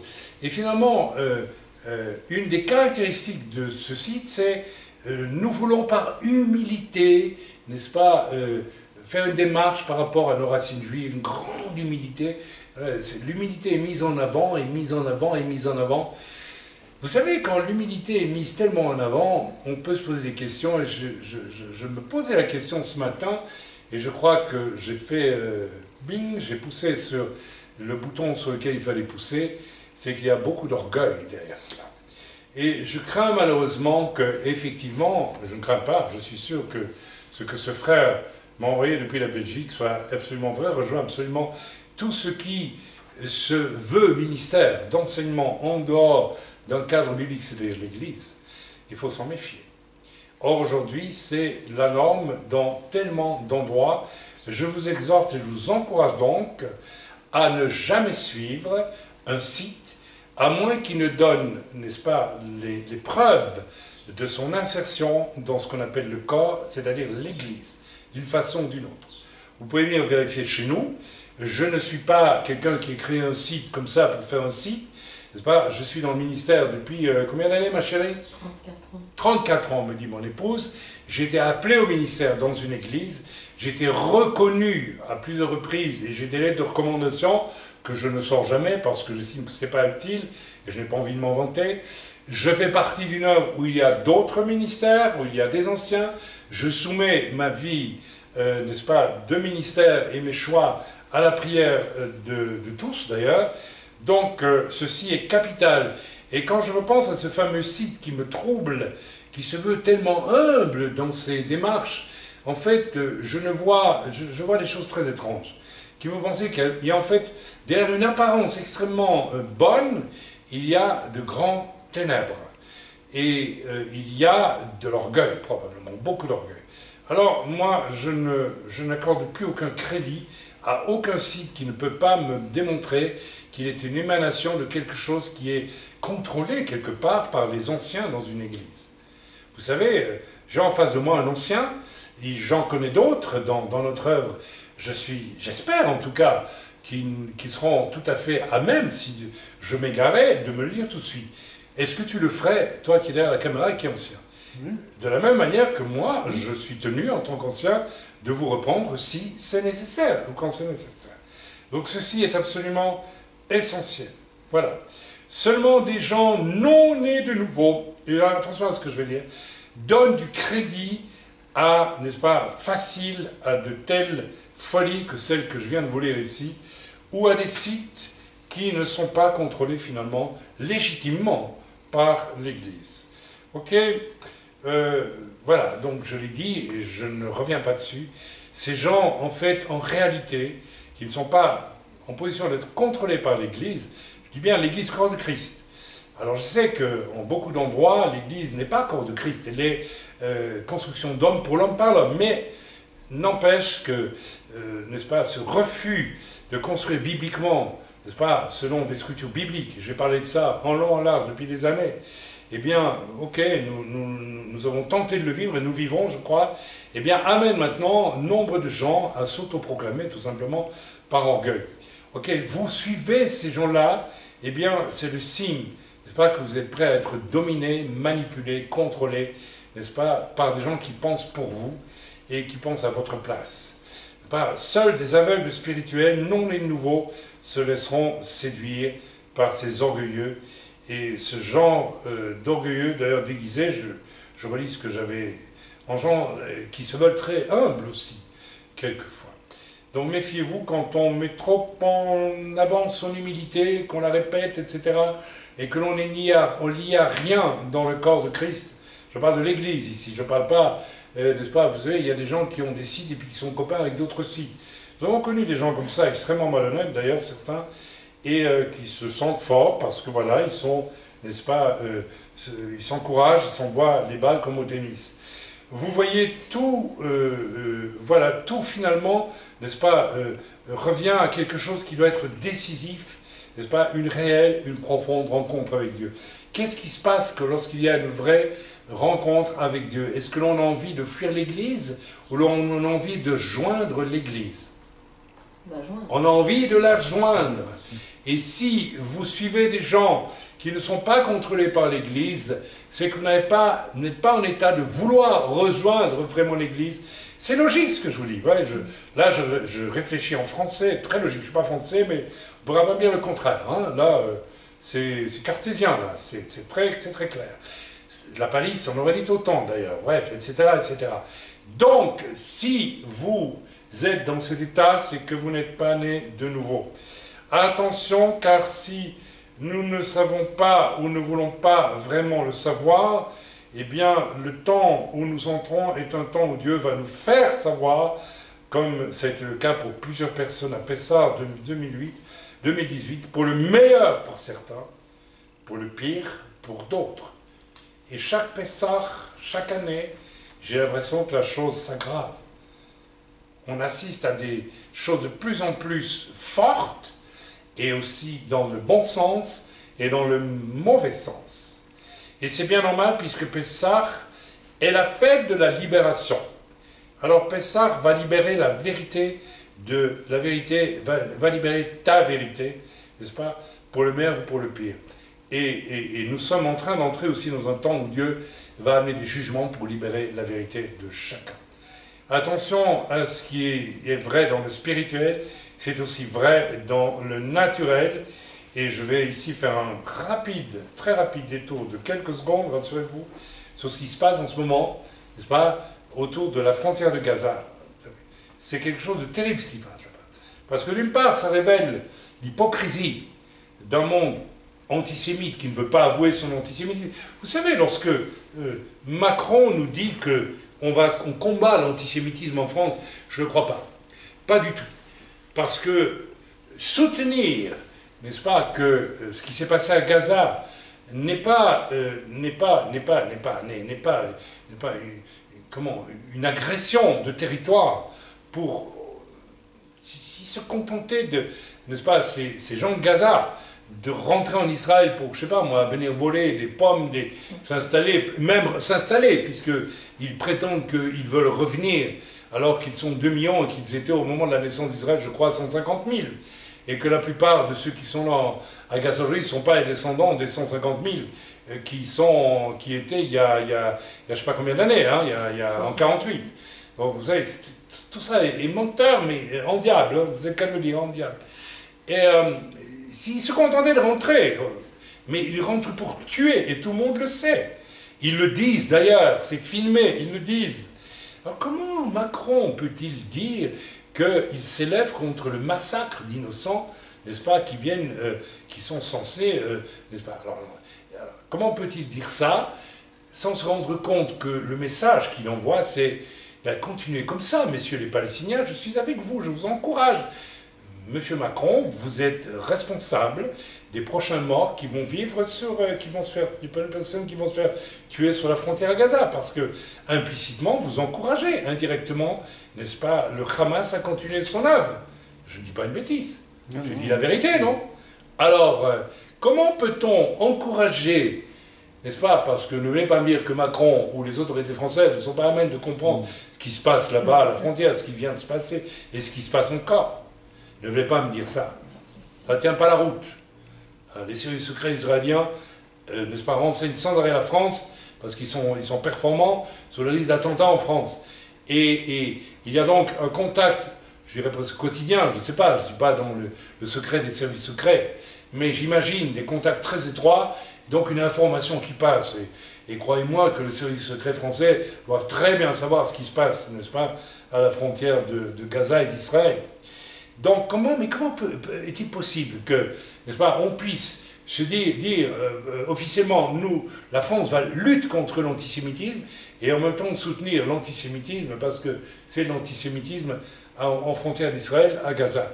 Eh bien, mes amis, voilà ce qui est vrai dans le spirituel, je dis, est vrai dans le naturel, et là, nous sommes devant quelque chose d'inouï, en termes de lâcheté, et, n'est-ce pas, qui va amener un jugement de Dieu sur l'Europe. Je crois qu'il faut que nous soyons clairs. Ésaïe 34 s'adresse notamment, et en particulier peut-être, à la France aujourd'hui. Alors, voilà, j'aurais dit ce que je devais dire, je l'ai dit. Mais vous savez, pour Israël, il y a aussi des avertissements de Dieu. Vous savez, lorsque vous avez peut-être suivi l'actualité de ces gens du Hamas qui envoient maintenant des cerfs-volants, avec à la queue de cerfs-volants un produit enflammé, qui s'abattent dans les champs de blé, les forêts, etc. en Israël, et qui sont en train de détruire, n'est-ce pas, on en est à 25 millions de dollars, ou de shekels, je ne sais plus, de dollars, de destruction, en peut-être 2 semaines maintenant, d'incendie en Israël. Alors, mes amis, là aussi, il y a quelque chose qu'Israël doit faire, c'est se questionner lui-même, parce que les jugements viennent aussi sur Israël, dans la mesure où Dieu, bien sûr, a ses yeux sur Israël en tant que peuple prophétique pour son retour sur la terre, c'est un fait, mais Israël aussi doit se préparer, n'est-ce pas, à la rencontre avec son Dieu. Et donc, c'est valable pour tout le monde. Moi, je dis, Europe de l'Ouest, prépare-toi à une guerre terrible. C'est la conclusion de mon message.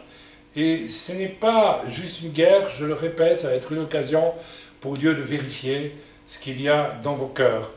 Nous allons rejoindre ces circonstances, ma femme et moi, et je crois une bonne partie, si pas tous les frères et sœurs dans l'œuvre, et nous allons être soit utilisables par Dieu pour aider le Seigneur à amener un maximum à vivre cette confrontation ultime avec l'Esprit de Dieu qui fait que nous naissons de nouveau ou que nous ne voulons pas naître de nouveau. Voilà, donc j'en reste là avec le message. Je pense que j'en ai dit assez. Et je veux répéter peut-être ce que j'ai dit en cours de route concernant, n'est-ce pas, le Havdalah Shabbat que nous pratiquons, n'est-ce pas, assez souvent à la fin de Shabbat, n'est-ce pas, lorsque nous plongeons la Havdalah dans la coupe de sang, la coupe qui représente le sang de Jésus, bien sûr, puisqu'il y a du vin à l'intérieur, et la Havdalah représentant le feu du jugement. Et nous prions alors cette prière de Havdalah Shabbat qui dit que Dieu sépare ce qui est saint de ce qui est profane. Alors nous allons entrer dans un temps d'accélération, de séparation de ce qui est saint, de ce qui est profane. Vous voyez que c'est vrai à toutes sortes de niveaux. C'est vrai au niveau de faire passer un maximum de personnes de ce qui est profane vers ce qui est saint, en les amenant à une vraie conversion. Et ceci concerne des milliers et peut-être des millions de chrétiens qui ne sont pas nés de nouveau. Eh bien, séparer le profane de ce qui est sacré, c'est aussi, n'est-ce pas, visiter, n'est-ce pas, par la tribulation les nations pour amener l'écume à la surface et ne laisser subsister que ce qui est possible de laisser subsister. Voilà, j'en reste là. Soyez bénis dans le nom de Yeshua. Merci de m'avoir écouté. Rendez-vous samedi avec le message samedi dernier qui sera donné alors samedi. Alors voilà, juste pour le livre que je vous ai... il y en a d'autres qui viennent d'être publiés. Allez voir sur le site. Nous avons, je crois, 3 nouvelles publications et 2 nouvelles deuxièmes publications. Et je vous invite à aller voir tout ça sur le site. Soyez bénis dans le nom de Yeshua. Amen.